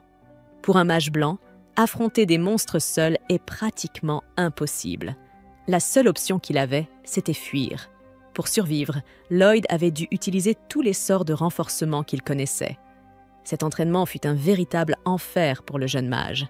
Yui commente qu'il en a vraiment bavé dans son enfance, mais Lloyd, lui, se considère juste comme inexpérimenté. À ses yeux, ce genre d'entraînement était normal, surtout avec un maître qui passait son temps à le réprimander. En tout cas, selon lui, cette méthode s'est révélée efficace. Yui et Silica ne sont absolument pas d'accord, affirmant que son entraînement n'avait rien de normal ni de sain. Cela pousse Lloyd à se demander s'il n'a peut-être pas assez travaillé. Après tout, il voyage aux côtés d'aventuriers de rang S, alors qu'il est loin d'avoir leur niveau. Il est persuadé qu'il doit redoubler d'efforts pour les rattraper. Les filles soupirent, convaincues qu'il lui manque une case, mais elles décident de ne pas insister. Après tout, comme on dit, il faut être un peu fou pour comprendre un autre fou. Finalement, Dagas rappelle tout le monde à l'ordre pour reprendre la route, et Lloyd fait ce qu'il sait faire de mieux. Il empile plusieurs sorts de renforcement, ce qui déclenche au passage un sort de détection permettant de repérer les ennemis potentiels dans les environs. Des heures plus tard, ils ont déjà traversé l'épaisse forêt et s'approchent rapidement d'Ishtar. Les filles du groupe ne tarissent pas d'éloges sur la vitesse à laquelle ils ont pu voyager sans jamais perdre leur souffle, jusqu'à ce que Lloyd, sans prévenir, freine brutalement, provoquant une collision générale avec tous ses coéquipiers. Après s'être relevé dans une position peu glorieuse, Cross exige de savoir pourquoi il s'est arrêté aussi soudainement. Lloyd explique que son sort de détection a capté quelque chose, même s'il ne sait pas encore quoi exactement. Mais le pressentiment est si oppressant qu'il sent un grand danger approcher. Le mage blanc demande aux autres de continuer vers Ishtar pendant qu'il ira vérifier seul la source de cette sensation étrange. Yui propose immédiatement de l'accompagner, sachant que cela pourrait se transformer en vrai combat et qu'un mage blanc ne devrait jamais aller seul. Mais rapidement, tous les autres insistent pour venir aussi. Hors de question de laisser leur ami affronter l'inconnu seul. Pendant ce temps, 4 silhouettes vêtues de longues robes noires se rassemblent autour d'un artefact magique, prêtes à démontrer leur puissance une nouvelle fois. Un peu plus tard, alors que la nuit commence à tomber, Lloyd et ses compagnons atteignent une cabane. il sent la présence de démons dans les environs, ainsi que celle d'un être d'une autre race. Inquiète, Yui lui demande s'il parle des démons de la mégocratie, ce qu'il confirme.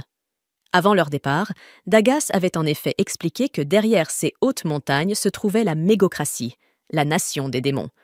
Selon le Tank, cette race restait discrète depuis un certain temps, mais pouvait ressurgir à tout moment pour tenter de conquérir le continent. Lloyd se souvient que les démons sont censés être strictement interdits d'entrer dans les 3 grandes nations du continent. Mais Yui lui rappelle que la mégocratie n'a jamais été réputée pour respecter les lois. Au contraire, elle est connue pour ses invasions brutales. Elle lui demande ensuite s'il a des souvenirs de la mégocratie datant de son enfance. Mais Lloyd répond qu'il ne se souvient de rien de cette époque. La guerre était déjà terminée lorsqu'il avait été recueilli par son maître. Silica comprend alors que le mage est un orphelin de guerre, et Yui s'excuse d'avoir laissé entendre qu'il ne se souciait pas de la situation. Mais Lloyd ne lui en veut pas.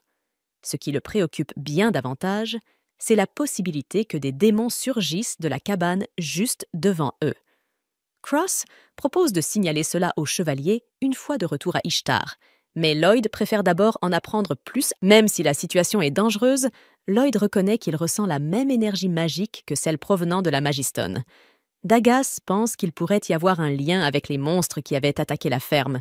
Lloyd acquiesce, ajoutant que si Ishtar est bel et bien leur véritable cible, alors cela vaut la peine de prendre le risque et d'enquêter davantage. Yui partage son avis. Ils doivent surveiller de près ce qui se passe ici, même si Silica n'est pas très enthousiaste à cette idée. Mais la guerrière insiste. Ils doivent absolument empêcher de possibles envahisseurs de menacer Ishtar, surtout maintenant que la ville est déjà en danger. Le reste du groupe est impressionné par sa détermination et son sens des responsabilités. Et tous finissent par reconnaître que cette piste pourrait bien être la clé pour résoudre cette affaire. Avec tout le monde d'accord, le groupe s'approche discrètement de la cabane. Cross jette un œil par la fenêtre, mais l'intérieur semble vide. À ce moment-là, Lloyd relance son sort de détection et perçoit une présence ennemie sous terre. Il demande à Silica d'utiliser sa magie de terre pour renforcer l'équipe. Elle fait apparaître une sorte de bac à sable, puis fait s'effondrer le plafond sur les silhouettes encapuchonnées rassemblées en contrebas. Yui n'hésite pas une seconde. Elle bondit à l'intérieur et abat le premier homme qu'elle croise. Elle exige aussitôt de savoir qui ils sont et ce qu'ils font sur ce territoire. Mais l'un d'eux réagit en soulevant les pierres par magie, puis les projette vers elle.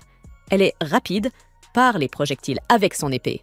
Et Cross décoche une flèche qui atteint l'ennemi juste au moment où un autre tente de fuir.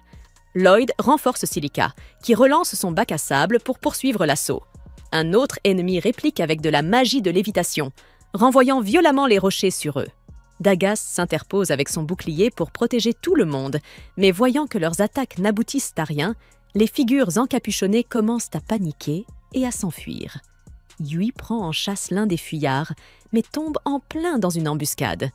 Heureusement, Cross la couvre de ses flèches, abattant 2 autres ennemis avant qu'il n'ait le temps de l'atteindre. Il n'en reste plus qu'un seul. Le dernier coureur s'approche de la femme bête prisonnière et lance un sort qui l'enferme dans une sorte de cocon, puis commence à la faire léviter pour s'échapper avec elle. Mais les aventuriers se précipitent pour l'en empêcher. L'homme grimpe rapidement les escaliers et Lloyd ordonne à Yui de contourner la cabane pour lui barrer la route. Elle s'élance aussitôt, tout en appelant Cross à l'aide. Le mage perçoit une signature magique très puissante émanant du cocon. Peu après, Yui et l'archer du groupe parviennent à coincer le fugitif, mais celui-ci refuse de se rendre. Au lieu de cela, il lance une pluie d'éclairs dans leur direction. Lloyd dresse aussitôt des barrières magiques pour protéger ses compagnons, jusqu'à ce qu'enfin, l'un des éclairs frappe accidentellement le lanceur lui-même, l'assommant sur le cou. La menace écartée, Lloyd dissipe le cocon magique et découvre que la prisonnière est une femme bête. Les aventuriers la transportent rapidement à l'intérieur de la cabane. Silica suppose qu'elle vient probablement de l'Empire de Phoras, à en juger par ses traits. Tous pensent qu'elle pourrait leur donner des informations cruciales sur la situation.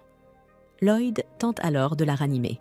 Il lance un sort de guérison d'une puissance exceptionnelle, le même que Yui avait vu guérir Sylvie, juste avant sa transformation en Magistone. Et par-dessus tout, Lloyd précise qu'il a encore amélioré ce sort depuis. Yui en reste bouche bée. Elle ignorait totalement qu'un aventurier pouvait même améliorer un sort. Lloyd, un peu confus par sa réaction, hausse les épaules. Silica est tout aussi étonnée. Pour elle, être capable de modifier un sort est tout simplement incroyable. Lloyd explique que son maître l'obligeait souvent à participer à ce genre de recherche. Il s'en souvient très bien. Toutes les 5 minutes, elle trouvait une nouvelle idée farfelue, lui demandant de l'aider avec ses sorts. Que ce soit pour ralentir le vieillissement, faire repousser les cheveux ou soigner le pied d'athlète. Chaque jour, Lloyd se convainc un peu plus que son maître était complètement excentrique. Yui, elle, trouve que le mot « excentrique » est bien trop faible pour décrire cette femme. Quoi qu'il en soit, le sort fonctionne. La femme bête reprend connaissance. Yui, à peine capable de contenir son enthousiasme, commence à l'assaillir de questions sur la situation. Finalement, la prisonnière finit par révéler son nom, Kureha. Yui lui demande pourquoi elle était retenue prisonnière par CS démons, mais Kureha semble trop effrayée pour répondre immédiatement. Devant sa détresse, Lloyd prend la parole et lui explique qu'ils sont des aventuriers envoyés en mission pour protéger une ferme attaquée par une horde de monstres. Il ajoute qu'il avait senti la présence du mana d'un peuple bête dans les environs. D'après ce qu'il sait, certains membres du peuple bête peuvent contrôler des monstres à l'aide de la magie. Et peut-être, juste peut-être, Kureha est à ce moment-là, Kureha avoue que c'est bien son sort qui a causé tout ce chaos. Pendant ce temps, au cœur de la forêt, 2 éclaireurs d'Ishtar tombent sur une magistone gigantesque. Ils réalisent qu'une quantité massive de créatures rôde tout autour, protégeant l'objet. N'ayant aucune chance de les combattre, ils tentent de fuir, mais l'un d'eux est aussitôt abattu par des loups féroces. Au même instant, une armée de monstres commence à se mettre en marche à travers la forêt, en direction de la ville. De retour à la cabane, les aventuriers sont abasourdis d'apprendre qu'il existe réellement un sort capable de contrôler les monstres. Kureha confirme que les démons l'ont forcé à utiliser ce pouvoir, le transformant en une arme. Cela ne laisse plus guère de doute. La mégocratie est bien derrière l'attaque contre Ishtar. Étant donné que la ville occupe un point stratégique crucial pour quiconque chercherait à conquérir le continent, le danger est immense. Et si le plan des démons consistait à affaiblir les défenses d'Ishtar, il se pourrait bien qu'il soit déjà trop tard. Face à l'urgence, le groupe se remet immédiatement en route vers Ishtar, Kureha se joignant à eux. Lloyd culpabilise de l'avoir entraîné là-dedans, mais elle admet que son sort aurait été bien pire s'il l'avait laissé derrière. Après un long moment de course, ils s'arrêtent brièvement pour souffler un peu, tous tendus à l'idée que la ville pourrait tomber à tout moment. Lloyd utilise son sort de détection et perçoit une horde de monstres fonçant vers Ishtar. Mais ce n'est pas tout. Une armée entière les suit de près. Yui se tourne vers le mage et lui demande ce qu'ils doivent faire maintenant. En réponse, il demande à Kureha de lui prêter son pouvoir. En même temps, il ordonne aux autres d'aller prévenir la ville du danger imminent et de se préparer à ce qui les attend. Yui s'apprête à protester, mais Lloyd lui rappelle qu'aucune personne ne peut tout faire en même temps, et il la rassure. Tant qu'ils travaillent tous ensemble, tout ira bien. Portés par ces paroles, les compagnons saisissent immédiatement la gravité de la situation. Le mage blanc lance alors un sort de renforcement pour rendre le trajet périlleux de ses alliés un peu plus supportable. Sur ces mots, Yui, Dagas, Cross et Silica prennent la direction d'Ishtar, tandis que Lloyd et Kureha partent accomplir leur propre mission. Au manoir de son groupe, Alan fulminait. Chaque candidat au recrutement s'était révélé exécrable. À ses yeux, ces types étaient encore plus inutiles que ce misérable seigneur, surtout qu'aucun d'eux n'utilisait la magie de stockage. Mia se plaignit que leur limite ne dépassait pas 2 sorts d'amélioration en même temps. Le reste du groupe commença alors à se demander si, au fond, Lloyd n'était pas réellement exceptionnel et que le chef ne l'avait simplement jamais remarqué. Mais Alan, têtu comme une mule, persista à affirmer que ce gamin n'avait rien de spécial. En plein milieu de la discussion, un chevalier royal entra dans le bureau pour transmettre des nouvelles venant d'une patrouille dans la forêt. En cet instant, une horde de plus de 10 000 monstres avançait vers Ishtar, et l'armée avait besoin de leur groupe d'aventuriers pour aider à former les lignes de défense. À l'annonce, Alan y vit une occasion en or de se faire un nom. Il ordonna de prévenir les troupes qu'ils seraient bientôt prêts au combat, d'autant plus que c'était une requête royale. Enfin, il allait pouvoir prouver qu'il était le plus puissant guerrier du royaume. Non loin de là, Lloyd et Yui observaient déjà cette immense horde. Pour le mage de soutien, elle semblait même plus grande que celle qui marchait vers Ishtar. Si une horde de cette ampleur rejoignait la force principale, Ishtar n'aurait aucune chance. C'est pour cela qu'ils avaient bien fait d'avancer pour établir un plan. Désormais, l'objectif était simple: trouver un moyen de vaincre CS ennemis. Curea, toutefois, voulait savoir s'il existait un moyen de le faire sans blesser les monstres, car ils étaient contrôlés et n'agissaient pas de leur plein gré. Pire encore, celui qui les contrôlait utilisait des pouvoirs de peuple bête, ce qui pesait lourdement sur sa conscience. Voyant son inquiétude, l'homme promit de trouver une façon d'éviter de leur faire du mal autant que possible. Après tout, il vaut toujours mieux résoudre les choses sans violence inutile. Avec cette idée en tête, il lui demanda si elle pouvait utiliser sa magie pour renvoyer les monstres chez eux. Elle expliqua que probablement pas. Ils étaient bien trop nombreux. Dans ce cas, le mage suggéra d'amplifier sa magie pour tenter quand même. Elle accepta d'essayer. Le mage de soutien commença alors à préparer son sort d'amélioration pour accroître sa puissance. Mais son sort fut aussitôt bloqué. C'est à ce moment qu'elle comprit. Quelque chose, dans la forêt, interférerait avec sa magie. De retour des aventuriers, Alan se tenait avec les autres guerriers qui allaient rejoindre les forces du royaume. Comme à son habitude, il arborait un air arrogant et rabaissait les compétences de tout le monde. Il se comportait comme s'il était largement au-dessus d'eux, surtout que tous les aventuriers de rang A et plus étaient hors de la ville. Il ne restait que des rangs B et en dessous. À l'écoute des railleries du héros, plusieurs aventuriers bouillaient déjà de colère. Mais pour Alan, bien sûr, cela n'avait aucune importance. Il alla même plus loin, les traitant de simples boucliers propres et bien rangés destinés à protéger les plus forts. Profitant de son statut de héros, Alan se fit de plus en plus d'ennemis, jusqu'à ce que le directeur de la branche de la guilde arrive pour rétablir l'ordre. Il rappela à tout le monde que les véritables ennemis étaient les monstres, et qu'il n'y avait pas de temps à perdre en querelles internes. Ne voulant pas perdre la vedette, Alan éleva la voix et exposa son brillant plan de bataille. D'abord, tous les mages devaient lancer leurs sorts les plus puissants, du genre qui font tout exploser. Si chacun pouvait éliminer une dizaine de monstres, l'infanterie pourrait avancer et gagner du temps. Certains mages tireraient ensuite une nouvelle salve, et ainsi de suite. À ces mots, une mage leva timidement la main pour avouer qu'elle ne pouvait pas lancer de sorts aussi puissants. Un autre ajouta qu'il ne pouvait abattre qu'un seul ennemi à la fois. Alan explosa en entendant ces aveux, affirmant que tout le monde présent devrait être capable de bien mieux. Même Maya finit par confesser qu'elle n'était pas très confiante. Six sorts étaient devenus plus faibles et elle n'arrivait plus à lancer ses attaques comme avant. Cela ne fit qu'accroître la colère d'Alan. Il exigea de savoir pourquoi elle n'avait pas mentionné quelque chose d'aussi important plus tôt. Elle expliqua qu'elle n'était pas la seule. Lulu, Sheena et Rina aussi étaient devenues plus faibles depuis le départ de Lloyd. Alan se sentit trahi, mais Rina lui rappela aussitôt que c'était la faute du chef, qui n'avait jamais prêté attention à leur situation. Il s'était tellement persuadé de sa propre supériorité qu'il avait tout simplement ignoré les avertissements qu'elles essayaient de lui donner depuis longtemps. Et, ajouta-t-elle, pour cette raison, elle ne pensait même pas qu'il avait le droit de se dire « héros ». Furieux de Alan lui asséna un coup de poing, mais elle le bloqua avec aisance. Sous le poids des regards accusateurs de tous, le héros perdit complètement son sang-froid et quitta la guilde en furie. 6 coéquipiers se lancèrent à sa poursuite, tous sauf Rina. Les aventuriers restants comprirent rapidement que ce prétendu héros n'avait rien à voir avec les rumeurs, et le moral chuta brutalement. Constatant cela, Rina décida d'en assumer la responsabilité. Elle assura aux aventuriers qu'elle quitterait l'équipe, couperait tout lien avec lui et rejoindrait les autres en première ligne. En plus de cela, elle suggéra de faire venir un certain mage nommé Lloyd. Et justement, le mage de soutien venait de découvrir la source du problème contrôlant les hordes, une énorme pierre magique, presque identique à celle de la ferme.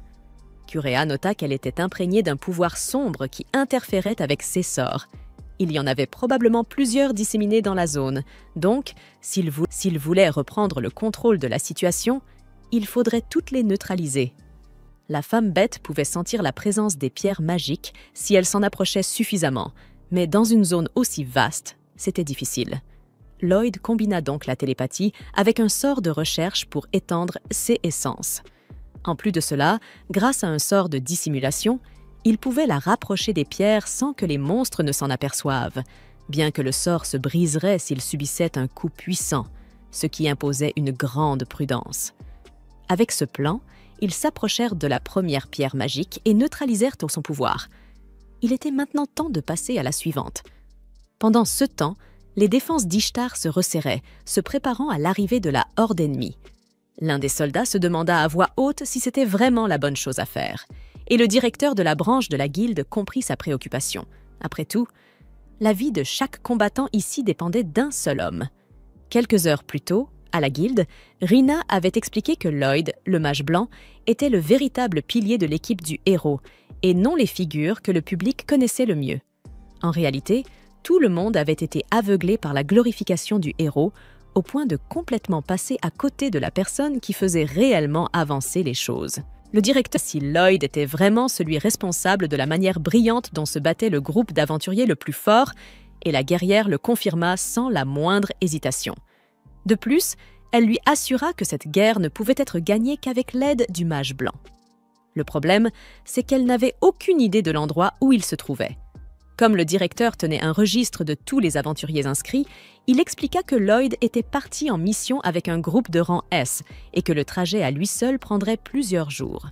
Cependant, Rina pensait qu'il pourrait arriver bien plus tôt en utilisant une sorte de magie de déplacement, à moins qu'il ne soit occupé par cette mission à l'instant même. Quoi qu'il en soit, elle espérait que tout le monde aurait confiance dans le fait que le mage faisait exactement ce qu'il fallait en ce moment. De retour au présent, le directeur expliqua que tout le monde avait accepté la proposition de Rina, mais que le doute persistait malgré tout. Ils voulaient tous protéger leurs familles, leurs amis et tous ceux qu'ils aimaient. Enfin, la horde arriva pour livrer bataille. Rina ordonna aux archers de décocher leurs flèches. La volée abattit une partie de la ligne de front des monstres, puis les porteurs de boucliers crièrent de pousser les ennemis qui avançaient dans le fossé. Tandis que les mages lançaient des boules de feu sur la nuée qui approchait, des vagues d'eau suivaient, inondant les tranchées pour noyer les créatures et élargir la fosse, rendant la traversée encore plus difficile pour l'ennemi.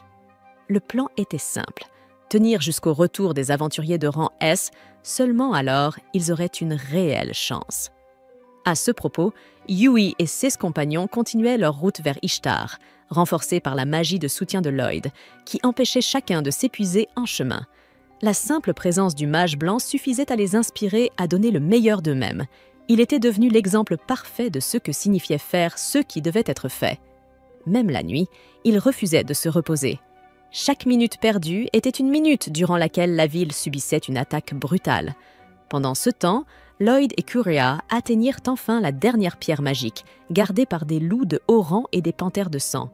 Lorsque la femme bête neutralisa la pierre, le regard sauvage disparut des yeux des créatures, mais cela ne fit que révéler un autre problème. Les loups et les panthères étaient des ennemis naturels, et désormais les deux espèces se retournaient l'une contre l'autre. Lorsque les combattants s'affrontèrent, ils renversèrent la pierre magique. À cet instant, Kurea perdit son invisibilité, et toutes les bêtes en vue tournèrent vers elle leurs regards grondants. Pour sauver son allié, Lloyd lança un sort visant à attirer toute leur attention sur lui. Aux portes d'Ishtar, certains monstres réussirent à bondir par-dessus le fossé et atteignirent les porteurs de boucliers qui levèrent leurs armes pour bloquer l'assaut et les repousser dans le vide. En première ligne, l'arme levée et menant les tanks, Rina reçut la nouvelle que le flanc droit avait subi de lourds dégâts. Comme si cela ne suffisait pas, la ligne de défense céda, laissant les monstres se déverser à l'intérieur. C'est à ce moment critique que les aventuriers de rang S arrivèrent enfin. Ailleurs, Lloyd retenait l'attention des ennemis grâce à ses sorts d'amélioration physique, ce qui ne signifiait pas pour autant qu'ils pouvaient tous les vaincre. Kurea savait qu'il ne parvenait à leur échapper que grâce à son agilité et son habileté, non par une force écrasante. Pourtant, même incapable de les affronter de front, cet humain faisait tout ce qui était en son pouvoir pour la protéger. Pour honorer son sacrifice, la femme bête se mit à chanter. Sa voix fit naître une étrange énergie qui enveloppa son corps, attirant l'attention de chaque monstre alentour. Tendant la main vers eux, elle les apaisa peu à peu jusqu'à les convaincre de reculer. Lorsque Lloyd accourut pour lui demander ce qu'elle avait fait, Kureha expliqua qu'elle s'était simplement contentée de les convaincre de retourner dans la forêt. Son sort ne les contrôlait pas. Il lui permettait seulement de partager ses pensées avec eux. Lloyd la remercia de l'avoir sauvée et elle lui rendit l'appareil. Au final, ils avaient chacun risqué leur vie pour l'autre. Avec cela réglé, il leur fallait se rendre à Ishtar au plus vite. Aux portes de la ville, les aventuriers de rang S rejoignirent les forces défensives, faisant tout pour retenir les milliers de monstres qui poussaient sans relâche. Mais même avec ces renforts, le nombre écrasant d'ennemis finit par les submerger. La ligne de front commença à s'effondrer. Les archers manquaient de flèches et les mages étaient presque à court de mana. Malgré tout, Rina restait la figure la plus inspirante sur le champ de bataille, le pilier qui maintenait la ligne, faisant croire à tous que, s'ils tenaient bon, la victoire finirait par venir. Mais la détermination ne suffisait pas à changer la réalité. Les guerriers tombaient par dizaines, les défenses se désagrégeaient et la menace devenait chaque minute plus terrifiante. Le directeur de la branche savait que l'armée était à bout. Elle ne tiendrait plus longtemps. C'est alors qu'elle apparut sur le champ de bataille et commença à chanter son sort. La voix douce et mélodieuse de la jeune femme bête se répandit à travers le tumulte, apaisant le regard sauvage des créatures qui, quelques instants plus tôt, attaquaient avec une fureur implacable. Puis, comme par miracle, les monstres se retournèrent et commencèrent simplement à s'éloigner, lentement, paisiblement, incroyablement calmes.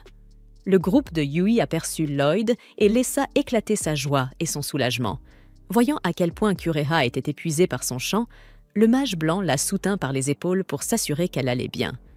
Il était émerveillé par ses capacités, tout comme elle l'était par sa magie de soutien. Après tout, elle n'aurait jamais pu projeter son sort sur un champ de bataille aussi vaste sans lui. Elle lui demanda quel genre d'aide il lui avait apporté, et Lloyd expliqua qu'il avait lancé plusieurs couches de réduction de consommation de mana et d'augmentation de puissance magique. Pourtant, malgré toute sa contribution, le mage savait que c'était elle qui avait accompli l'essentiel du travail, et il prit soin de le souligner. C'est alors que la femme bête révéla que son vrai nom était Claire. Mais avant que cette révélation ne puisse réellement s'installer, des géants de pierre apparurent au mur d'Ishtar, rendant évident que la guerre était loin d'être terminée. Le lendemain, Michel contemplait une carte avec ravissement, imaginant qu'Ishtar devait en ce moment même être assiégée par 30 000 monstres. Mais soudain, un messager entra précipitamment dans son manoir pour lui annoncer que la horde en marche avait brusquement commencé à se disperser. Au cœur de la forêt, Claire se désolait que les golems ne puissent pas l'entendre. De son côté, Lloyd soupçonnait une interférence démoniaque visant à atteindre les lignes de front avant les créatures. Tandis qu'il réfléchissait, la mage de soutien lança un sort qui accéléra leur vitesse, leur permettant d'esquiver à travers les rangs ennemis, manquant de peu d'être écrasés. Ils parvinrent finalement, sains et saufs, jusqu'au fossé qui protégeait les portes de la cité. Sans hésiter, Lloyd enlaça la taille de sa compagne et bondit par-dessus l'obstacle, un exploit qui laissa chaque soldat témoin de la scène totalement ébahi. Dès lors, le moral des troupes remonta, rassuré par la présence du jeune mage qui avait déjà prouvé qu'il dépassait largement l'ordinaire. L'un après l'autre, ses compagnons de rang S arrivèrent eux aussi, se réjouissant que les monstres se soient retirés. Lloyd attribua le mérite à Claire, mais lorsque Yui et Silika entendirent ce nom, elles furent intriguées, jurant que la jeune fille s'appelait en réalité Kiraha. Pourtant, il n'y avait pas de temps à perdre pour s'attarder sur cette énigme. Les golems n'étaient pas encore arrivés, et le mage de soutien posté dans les tranchées était déjà complètement épuisé après un combat si acharné. Malgré sa propre fatigue, Lloyd savait qu'il devait rester debout et continuer à se battre, car l'avenir d'Ishtar en dépendait. C'est alors que le directeur de la guilde fit son apparition pour prêter main forte. Lloyd lui demanda aussitôt de protéger Claire durant la bataille, et l'homme donna immédiatement ordre à un escadron de chevaliers de veiller sur la jeune fille bête. Avant de partir, Lloyd la remercia, avouant que sans son aide, l'issue aurait été bien plus tragique. Mais elle secoua la tête, affirmant que c'était l'inverse, qu'il l'avait sauvée. Le directeur de la guilde déclara alors que Lloyd était le seul espoir de la cité, des mots qui mirent le garçon mal à l'aise. Rina expliqua qu'Alan avait refusé de prendre part à la guerre. Après s'être querellé avec quelques aventuriers à la guilde, il avait tout simplement abandonné son devoir. Lloyd rappela que des milliers de vies étaient en jeu, Mais Rina haussa les épaules, rétorquant que cet homme n'était en rien un héros. Sur ces mots, elle chancela, serrant la profonde blessure qui lui labourait l'abdomen. Bien qu'à bout de force, Lloyd parvint à la guérir entièrement grâce à sa magie, au prix d'un effort qui l'affaiblit au point de vaciller. Elle dut le soutenir pour l'empêcher de tomber. Elle lui dit alors qu'ils avaient toujours été le groupe le plus puissant grâce à sa magie de soutien, même si Lloyd lui-même refusait de voir à quel point il était réellement fort. Elle avoua qu'elle n'avait jamais réalisé à quel point il avait été essentiel pour leur groupe. Elle n'avait même pas empêché les autres de l'exclure. Les larmes aux yeux, elle s'excusa. Mais Lloyd croyait encore qu'il avait été chassé parce qu'il était trop faible. Avant qu'il ne puisse poursuivre, les golems atteignirent enfin le fossé. Les soldats de l'avant-garde se ruèrent imprudemment et Lloyd tenta de les avertir que ces créatures n'étaient pas des golems ordinaires. Trop tard, plusieurs guerriers s'élancèrent dans la mêlée et furent massacrés sur le champ. À cette vision, Rina leva son bouclier et ordonna des salves de boules de feu. Mais tout comme les flèches lancées auparavant, ces explosions ne firent qu'érafler à peine l'armure de pierre des monstres. L'un après l'autre, les golems franchissaient le fossé, repoussant les défenseurs pas à pas. Même au bord de l'effondrement, Lloyd se prépara à renforcer les troupes. 6 compagnons lui rappelèrent qu'il y avait des dizaines de soldats, mais il les rassura. Ils pouvaient s'en charger, non pas tous à la fois, mais par groupes tournants, rapidement. Il plaça des enchantements physiques sur les combattants de première ligne, tandis qu'il amplifiait la puissance magique des unités de soutien. 6 propres camarades reçurent aussi des améliorations, même si chacun savait que les effets ne dureraient pas longtemps. Pendant ce temps, Yui grimpa sur une plateforme de bois pour rallier les soldats. Elle leur cria que Lloyd avait renforcé plusieurs guerriers, capables désormais d'affronter les golems de front. Les troupes doutaient encore de pouvoir tenir face à de tels géants, jusqu'à ce que Rina leur en donne la preuve. Elle encaissa de tout son poids le coup de poing d'un colosse, qu'elle arrêta net avec son bouclier. Pour enfoncer le clou, Yui bondit sur un golem et le fendit en deux d'un seul coup d'épée. Rina rappela à tous que cela n'était possible que grâce à la magie de Lloyd. Peu à peu, les soldats commencèrent à réaliser que leur corps semblait plus léger, et même leurs armes et armures, autrefois pesantes, paraissaient faciles à manier. Au cœur du chaos, Lloyd donna des ordres. Cross devait soutenir les unités magiques, tandis que Daga avait pour mission de protéger Silica afin qu'elle puisse bombarder la ligne de front en toute sécurité. Quant à lui, à peine capable de tenir debout, il fut transporté par le directeur de la guilde vers un endroit plus sûr, d'où il pouvait continuer à soutenir les siens. Dès lors, archers et mages travaillèrent main dans la main, décochant des flèches enflammées qui se révélèrent efficaces contre les golems, en abattant plusieurs sous la direction de Cross. À l'avant, Dagas planta son gigantesque bouclier devant Silica, lui offrant la protection nécessaire pour déchaîner des sorts dévastateurs. Après une longue lutte acharnée, les défenseurs finirent par réduire l'ennemi à un seul golem. Pour en finir une bonne fois pour toutes, un soldat s'élança et abattit son épée, mais la lame se brisa net à l'impact, et l'homme fut écrasé d'un seul coup de poing. Cela ne pouvait signifier qu'une chose, les enchantements de Lloyd venaient de disparaître. Alors que leurs forces déclinaient, la panique se répandit parmi les troupes, et beaucoup prirent la fuite, terrifiés. Le dernier golem avança inexorablement, atteignant les portes. Yui se plaça sur sa trajectoire, mais Rina la repoussa violemment pour lui sauver la vie. Dagas prit la relève, bouclier levé pour intercepter l'assaut, mais la puissance brute du coup l'envoya rouler au sol. Dans un ultime effort, malgré son impuissance, Lloyd parvint à enchanter l'arme de Yui. Comprenant ce qui venait de se passer, la jeune fille appela Rina et Dagas à son secours. L'épée en main, la jeune épéiste attendit que le golem tente un nouveau coup. Lorsque l'attaque fut absorbée par les boucliers de ses compagnons, elle profita de l'ouverture et porta les stocks qui mit fin au combat. Au loin, observant la scène, le mystérieux mage murmura pour lui-même que Lloyd semblait s'épanouir bien davantage sur un vrai champ de bataille qu'au sein de son ancien groupe d'aventuriers. Pendant ce temps, le grand général Grist fit irruption, furieux, dans le manoir de Michel, décidé à annoncer que leurs ennemis avaient sauvé la femme bête. Mais Michel n'était pas là. Hors de lui, le démon fracassa en deux la table de son hôte. 6 plantes s'effondrant, Grist en vint à soupçonner Michel de trahison, et il choisit de se retourner contre son ancien allié. Un peu plus tard, Lloyd reprit connaissance dans un lit d'auberge. À son chevet, Yui veillait, soignant son ami. Le mage regretta de ne pas avoir eu la force de soutenir le combat jusqu'au bout, mais elle lui rappela qu'il valait bien plus et qu'il était infiniment plus précieux qu'il ne l'imaginait. Derrière la porte, des dizaines de villageois s'étaient massés, impatients d'apercevoir le héros de la bataille. Toute cette attention déstabilisa Lloyd, qui claqua la porte au nez de la foule. S'il manquait de confiance en lui, sa timidité, elle, atteignait des sommets, l'empêchant de supporter qu'autant de gens se pressent autour de lui. Yui ouvrit alors la porte et lui dit de sortir la tête haute. Il obéit. Mais en passant par la fenêtre, la tête basse, et au loin, le mage qui suivait les traces de Lloyd arriva devant un petit cottage. Au moment où il tenta d'en ouvrir la porte, une explosion l'accueillit. L'ancienne maîtresse de Lloyd avait lancé un sort dès qu'elle avait perçu quelque chose de suspect dans les environs. Elle exigea de savoir comment il avait survécu à la déflagration, mais, tel un véritable magicien, il ne révéla jamais ses secrets. À l'intérieur, il se retrouva face à de vieilles connaissances, Lily et Thor. Lily le salua sous le nom d'alchimiste fantôme, puisque jadis, il avait abandonné la préparation de potions pour se consacrer uniquement à la collecte d'informations. La maîtresse de Lloyd reconnut qu'elle ne l'avait pas revu depuis des années et demanda aussitôt des nouvelles de son ancien apprenti. L'alchimiste lui expliqua que le garçon avait été rejeté du groupe du héros, mais il la rassura. Il n'y avait rien à craindre.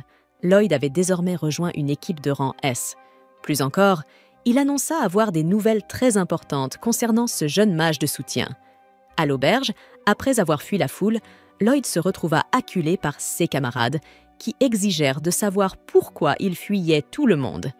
Ils lui expliquèrent que personne ne cherchait à l'inviter à dîner. Il s'agissait simplement de la manière des villageois de lui exprimer leur gratitude, puisqu'il avait sauvé la cité. Fidèle à sa nature pleine de doutes, Lloyd insista qu'il n'avait offert qu'une petite aide durant la guerre, rien de plus. Mais ses compagnons lui firent comprendre clairement qu'il devait cesser de se fixer des standards impossibles à atteindre, car cela ne faisait que le tourmenter. À la place, il devait apprendre à avoir bien plus confiance en ce qu'il était. Dans le cottage, l'alchimiste fantôme confia que Lloyd n'avait aucune idée de ses véritables capacités. Un angle mort qui risquait de nuire non seulement à son bien-être, mais aussi à ses relations avec tous ceux qui l'entouraient. Attristée, la maîtresse de Lloyd admit qu'elle détesterait voir son élève répéter les mêmes erreurs qu'elle avait commises autrefois. Sur la grande place d'Ishtar, Yui parvint à convaincre Lloyd de se présenter devant le peuple. Aussitôt, la foule leva ses chopes et ses poings en l'air, acclamant le sauveur de la cité. Lloyd, de son côté, insista pour que l'on remercie plutôt les guerriers qui avaient combattu si vaillamment pour la sécurité du territoire. Mais ces mêmes soldats s'avancèrent et proclamèrent qu'ils n'auraient jamais pu se battre sans le soutien indéfectible du grand mage, ne lui laissant aucune possibilité de contester. Lloyd fut couronné, du moins dans le cœur du peuple, comme le grand héros d'Ishtar. Peu après, Alan apprit la nouvelle. Celui qu'il avait autrefois rejeté était désormais devenu une célébrité. Acclamé pour avoir porté à lui seul l'armée de la cité durant la bataille, Lloyd recevait tous les honneurs. Comme on pouvait s'y attendre, Alan en était tout sauf satisfait. D'autant plus que son propre titre de héros allait lui être retiré, après son refus d'apporter son aide lors du combat. N'ayant aucune patience pour cette situation, le chef du groupe ordonna à ses subordonnés de préparer leurs affaires. Ils quittaient la ville sur le champ. Après tout, cette terre voyait désormais Lloyd comme son sauveur, et Alan ne supportait pas l'idée d'y rester un jour de plus. Dans le cottage forestier, l'alchimiste fantôme expliqua que le nouveau groupe de Lloyd était composé d'aventuriers d'élite, dont une épéiste de 17 ans, un véritable prodige. Au fil de la conversation, une coupe fut servie pour chacun à la table. Ils burent tous une gorgée et l'alchimiste leva son verre, honoré de trinquer aux côtés d'un groupe aussi légendaire. Mais Lily l'interrompit sèchement, lui disant de cesser les politesses. Il savait parfaitement pourquoi ils étaient réunis. Selon Thor, ce jour était celui où l'on honorait Sibylle. Sur ces mots, l'alchimiste révéla que la race des démons contrôlait désormais les monstres afin de conquérir Ishtar. Ils exploitaient la magie des orques et la question troublante demeurait: pourquoi les démons agissaient-ils maintenant? De toutes les époques possibles, Cela donnait presque l'impression que le roi démon était revenu. À cette idée, la maîtresse de Lloyd s'emporta, affirmant que ce monstre avait été exterminé depuis longtemps et qu'il n'y avait aucune chance de son retour. Sinon, tout ce que Sibylle avait accompli aurait été réduit à néant. Thor l'apaisa, rappelant que la possibilité restait faible et que l'angoisse n'y changerait rien. Pour protéger l'avenir que Sibylle avait construit, il devait donner absolument tout, ici et maintenant. Dans la cité, les aventuriers de rang S furent convoqués par le jeune seigneur d'Ishtar. En entrant dans son manoir, ils furent surpris d'y trouver Claire, déjà installée. Ils apprirent alors que la femme bête avait été accueillie comme invitée d'honneur par le seigneur de Cécester. Enfin, le jeune homme se présenta correctement. Lord Abel Lucas. Cross avoua qu'au premier abord, il avait cru que ce garçon n'était que le jardinier ou le majordome de la demeure. Même le reste de l'équipe avait peine à croire qu'il soit réellement celui qui tenait les rênes, surtout après avoir entendu dire que le seigneur occupait cette fonction depuis plus de 10 ans. Naturellement, tous s'attendaient à rencontrer un homme un peu plus âgé. Intrigué, Abel Lucas demanda s'il ne paraissait pas plus âgé. Silica répondit qu'il ne semblait même pas plus vieux qu'eux. Selon le seigneur, conserver les apparences demandait des efforts. Yui murmura que cela semblait bien plus que de simples efforts. Lorsque Lloyd se rappela que sa propre maîtresse paraissait elle aussi étrangement jeune, lui et Yui commencèrent à soupçonner qu'il s'agissait peut-être d'une sorte de magie d'embellissement. Abel éclata de rire et promit de leur confier quelques secrets pour préserver la jeunesse, mais seulement après avoir discuté de ceux qui importaient vraiment. Pendant ce temps, dans l'escalier d'un château d'un autre royaume, un homme bête désespérait de n'avoir trouvé aucun indice sur l'emplacement de Claire. Après de longues recherches infructueuses, un garde accourut soudain, appelant Sirion pour lui annoncer que la jeune dame Claire avait enfin été retrouvée. À ce moment précis, Lloyd et ses compagnons furent stupéfaits de découvrir que Claire n'était autre que la seconde princesse de l'Empire de Fora, une nation pacifique où vivaient les orques. Abel Lucas demanda alors ce qu'il pensait de la magie de la femme bête. Lloyd admit qu'elle était impressionnante, mais aussi terrifiante, puisqu'elle pouvait servir à contrôler les monstres. Abel reconnut que son pouvoir était réellement unique. C'était précisément la raison pour laquelle il ne pouvait jamais laisser les démons la capturer, et pourquoi l'Empire la recherchait depuis si longtemps. Au final, ce furent CS aventuriers qui sauvèrent la princesse. Sur ce sujet, Abel Lucas dévoila une mission digne de héros comme eux. L'Empire chercherait sans doute à récupérer Claire, mais le seigneur d'Ishtar voulait que le groupe l'escorte jusqu'à Sylph, la capitale du royaume de Furen. Le groupe hésita, soulignant qu'escorter une personne d'une telle importance semblait plutôt relever des chevaliers royaux que de simples aventuriers. Mais Lord Abel expliqua que dépêcher des chevaliers attirerait bien trop l'attention. Il craignait que les démons ne réalisent immédiatement qu'un pion aussi crucial était déplacé. C'est pour cette raison que Claire insista elle-même pour confier sa sécurité aux aventuriers qui se tenaient devant elle. Une fois la réunion terminée, tous se rassemblèrent dehors pour préparer le départ. Claire leur demanda de l'appeler simplement par son prénom, même si les aventuriers étaient mal à l'aise à l'idée de s'adresser à une princesse si familièrement. Yui, cependant, retira son gant et lui tendit une poignée de main amicale, ce qui donna aux autres le courage de se détendre en sa présence. Sur ces mots, Lloyd déclara qu'il était temps de prendre la route pour la capitale royale. 10 jours plus tard, puisqu'ils avaient choisi la route la plus sûre, mais aussi la plus longue, le groupe se trouvait encore assez éloigné de sa destination. C'est alors que Lloyd suggéra de s'arrêter dans la prochaine ville afin de se reposer un peu avant de reprendre le voyage. Au passage, Yui confia à Claire que les sources chaudes de l'endroit étaient merveilleuses, ce à quoi la femme bête admit n'avoir jamais eu l'occasion d'en profiter. Cross fit remarquer aux autres que Yui paraissait un peu trop détendue face à la situation, mais Dagas rétorqua qu'elle faisait sans doute preuve de considération envers la princesse, veillant à ce que Claire ne se sente pas mise à l'écart au sein du groupe. D'ailleurs, comme Silica le rappela, Claire avait grandi dans une famille royale et n'avait jamais connu la vie du dehors. Yui était peut-être la personne idéale pour lui faire découvrir de nouvelles choses. Convaincu par ce raisonnement, l'archer revint sur son jugement et admit que l'épéiste agissait comme une véritable meneuse en pensant au-delà des conventions. Cependant, dès qu'ils atteignirent les sources chaudes, Yui s'élança en avant, laissant tout le monde derrière elle pour se plonger la première dans l'eau. Cross en conclut qu'elle était bel et bien simplement trop décontractée. En parlant de détente, les filles ne perdirent pas de temps pour profiter des bienfaits de l'eau chaude. Toutes, sauf Claire. N'ayant jamais rien fait de semblable, la princesse se sentait gênée de montrer son corps, ce qui ne posait aucun problème aux autres. Finalement, après qu'elles l'eurent convaincue de rejoindre leur rassemblement aquatique, les aventurières se mirent à complimenter sa beauté, ce qui dégénéra rapidement en débat pour savoir laquelle possédait les formes les plus développées. Au bout du compte, Silica accusa Yui de grignoter un peu trop ces derniers temps, affirmant que c'était pour cette raison que la silhouette de l'épéiste s'était légèrement arrondie. Pendant ce temps, de l'autre côté de la cloison en bois, les hommes s'adonnaient à leur propre type de concours.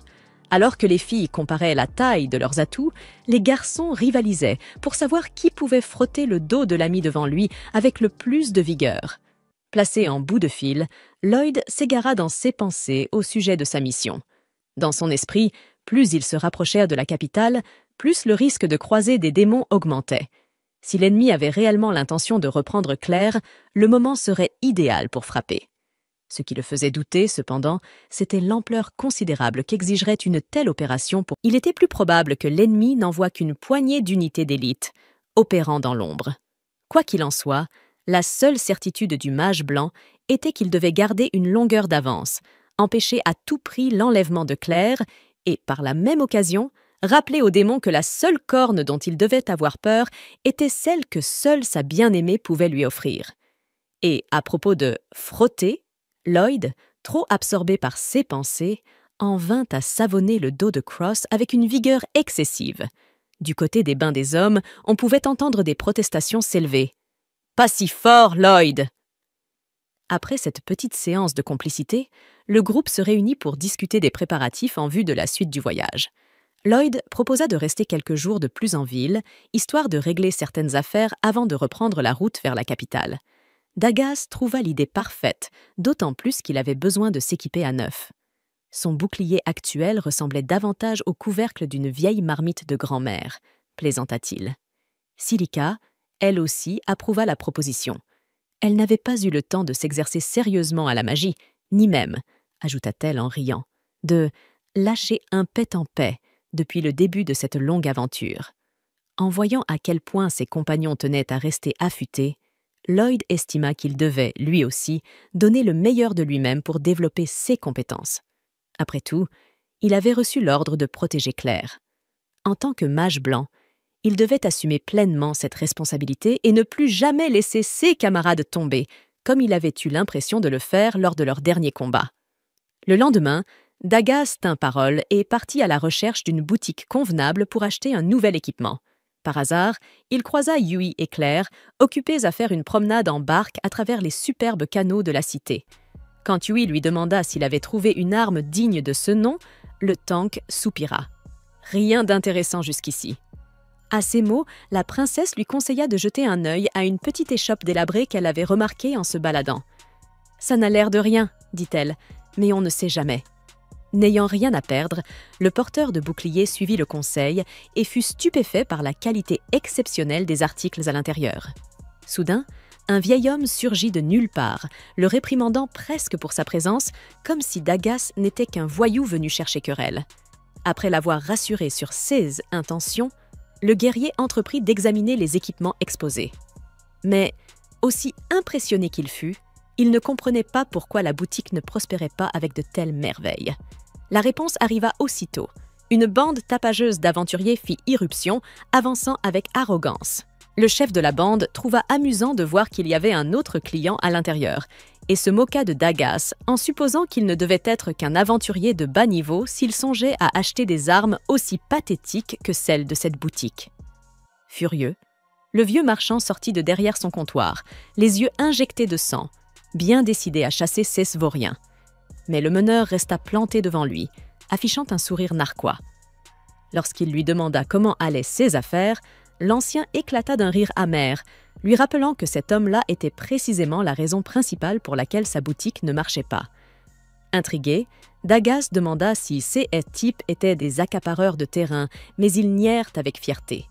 Au contraire, leurs sbires présentèrent leur chef comme on présenterait une divinité. Il s'agissait de nul autre que Garen, l'aventurier Arank le plus fort, le plus beau et le plus musclé de toute la région. Peu impressionné, Dagaz supposa simplement que ce type devait être une célébrité locale. Garen confirma avec arrogance, ajoutant que Dagaz, en revanche, n'était rien de plus qu'un rat des bas-fonds. Imperturbable, le tank lui demanda alors pourquoi un aventurier Arank perdait son temps à harceler un vieil artisan. Avec un rictus, Garen expliqua que ce vieux têtu refusait de lui céder l'une des reliques légendaires de Réon. Le marchand rétorqua qu'il ne remettrait cet artefact qu'à quelqu'un qui le mériterait vraiment. Cette réponse mit l'intrus présomptueux dans une rage folle, si folle qu'il parut prêt à lever la main sur le vieillard. Dagaz, resté jusque-là aussi calme qu'un grillon, s'enflamma soudain devant une menace aussi pitoyable venant de quelqu'un qui osait se prétendre aventurier. Son simple geste de révolte suffit à exciter les sbires de Garen. Le grand chauve bondit aussitôt pour protéger son chef, sans même daigner accorder un regard à son adversaire. D'un mouvement sec, Dagaz lui tordit le poignet exactement comme le ferait un père avec son fils trop insistant lorsqu'il veut jouer à se battre. Puis, à la stupéfaction générale, le tank invoqua son bouclier grâce à la technique de stockage. Ignorant de ce genre de compétences, ses ennemis crurent assister à une démonstration de sorcellerie de haut niveau. Sans avoir le temps de réagir, tout le groupe fut projeté hors de la boutique par un unique coup de bouclier, parfaitement placé. Allongé au sol comme un sac de pommes de terre, Garen jura que ce type n'était qu'un aventurier faible. C'est alors que Dagaz exhiba son insigne de rang S, narguant avec fierté la bande jalouse, absolument ébahie. Le marchand demanda pourquoi le tank avait caché cela dès le début, et Dagaz haussa simplement les épaules, affirmant que se vanter de son rang était une attitude de bêta. Accablé par la pure testostérone qui irradiait des triceps du colosse, le groupe rival prit la fuite, la queue entre les jambes, et disparut sans laisser de traces. Après ce tumulte, et après avoir été témoin d'un tel honneur et d'une telle force chez son client, le vieil homme décida d'offrir à Dagaz une opportunité unique dans sa vie. Pendant ce temps, quelqu'un qui se faisait appeler aventurier tentait de ne pas rester en arrière, travaillant sur ses propres compétences durant leur séjour temporaire en ville. En plus d'améliorer ses sorts de soutien de base, le mage blanc brûlait d'envie d'apprendre de nouvelles magies offensives. Tout comme Silica, il voulait contribuer lui aussi sur la ligne de front. Mais voici le problème. Si l'on devait comparer leur magie de feu, le garçon ne serait qu'un briquet bon marché d'une station-service, tandis que la fille serait une véritable explosion de carburant. Yui reconnaissait que la jeune fille était incroyable, mais ce qui la rendait extraordinaire n'était ni le talent, ni une réserve absurde de mana. Parlant d'elle, Silica se trouvait seule dans la forêt, au bord d'un lac, songeant à quel point la dernière guerre aurait mal tourné sans les renforcements cruciaux de ce soi-disant aventurier. En ruminant cette idée, la jeune sorcière prodigieuse se promit qu'elle deviendrait plus forte, très bientôt. Alors qu'elle comprimait une boule de feu dans des cercles magiques, la sphère explosa trop tôt et faillit la carboniser. Mais même cela ne suffisait pas à la faire renoncer. Après tout, personne ne maîtrise un sort de feu de haut niveau du jour au lendemain. Si l'échec répété est garanti, alors l'obligation d'essayer encore l'est tout autant. Et c'est exactement ce que Yui admirait le plus chez son ami, sa détermination. Silica était un véritable prodige. Depuis l'enfance, on l'appelait « l'envoyé des dieux ». Lorsque Yui l'avait rencontrée pour la première fois, alors qu'elle n'était encore qu'une fillette, Silica s'entraînait dans un champ ouvert, essayant d'atteindre un panneau du gouvernement avec scie et flamme. Sa précision, toutefois, valait à peine celle d'un garçon de 5 ans essayant de viser la cuvette des toilettes au réveil. La jeunesse a ses limites, après tout. Et pourtant, Silica ressemblait à Sasuke et Rock Lee réunis, ou encore à Messi et Cristiano Ronaldo ensemble. Un talent fusionné avec un effort acharné. Avec cet état d'esprit, elle ne se laisse jamais décourager facilement, et c'est justement cette volonté qui lui permet, à cet instant précis, de créer son nouveau sort. Burst. Le résultat ? La moitié de la forêt réduite en miettes, le prix du progrès. Après un tel exploit, Silica se retrouve trempée de sueur. Elle se demande pourquoi elle doit être si maladroite, car même si elle essaie d'agir prudemment devant ses coéquipiers, la vérité est qu'elle est une véritable étourdie lorsqu'elle est seule, et cela la dérange plus qu'elle ne veut l'admettre. Repoussant ses pensées, la mage se prépare à partir, quand soudain, un bruit s'élève des bois. Craignant qu'il ne s'agisse d'un monstre, elle se met aussitôt sur ses gardes. Mais ce n'est que Dagas, qui doit maintenant expliquer pourquoi il est apparu là, sans prévenir. Un peu plus tôt, le marchand lui avait confié qu'il allait remettre à Dagas un bouclier forgé par un forgeron extraordinaire, du nom de Réon. Son nom était Aegis, façonné avec les matériaux les plus résistants du monde, capable d'encaisser. En résumé, Aegis était un bouclier légendaire, indestructible, tellement lourd que peu d'hommes pouvaient espérer le manier. Mais le vieil homme était convaincu que Dagas était le seul digne de l'utiliser. Contrairement à ces 4 aventuriers insupportables, cependant, le marchand n'accepterait de remettre Aegis qu'à une seule condition, que Dagas l'aide dans une affaire. Toute la matinée, la rumeur courait en ville à propos d'explosions près du lac de la forêt. Certains soupçonnaient l'apparition d'un monstre dangereux, d'autres pensaient à des démons en train de mener de sinistres expériences. Si le porteur du bouclier parvenait à résoudre ce mystère, Aegis serait à lui. En entendant l'histoire, Silica se sentit vexée d'être prise pour un démon. Daga, quant à lui, trouvait la comparaison logique. Après tout, Silica avait bel et bien anéanti tout un lac avec sa faune et sa flore. Après avoir éclairci le mystère, il retourna voir le marchand, la sorcière à ses côtés. Heureusement, cette dernière avait réussi à restaurer les eaux du lac grâce à sa magie. Seule ombre au tableau, la ville serait privée de poissons pendant plusieurs mois. Daga s'excusa pour la bourde de sa partenaire, mais le vieil homme assura que le garçon n'avait rien à se reprocher. Au contraire, comme promis, il lui remit le bouclier. Dagas protesta, affirmant qu'il n'avait pas vraiment accompli la mission. Pourtant, le marchand voyait en lui assez d'honnêteté et de force pour le juger digne de manier le puissant Aegis. Sans perdre une seconde, le porteur du bouclier s'élança en courant, tel un enfant de 7 ans à la récréation, impatient de montrer à ses amis son nouveau jouet. Le groupe tout entier se réjouit de la nouvelle compétence de leur compagnon, et Yui ne put cacher sa fierté en voyant que Silica avait maîtrisé un sort aussi important. Débordante d'enthousiasme, elle demanda à le voir exécuter en direct, et la mage accepta, à condition que l'épéiste comprenne bien qu'elle risquait de finir pulvérisée par accident. En observant à quel point ses amis étaient incroyables et jusqu'où ils étaient arrivés, Lloyd refusa d'être laissé en arrière.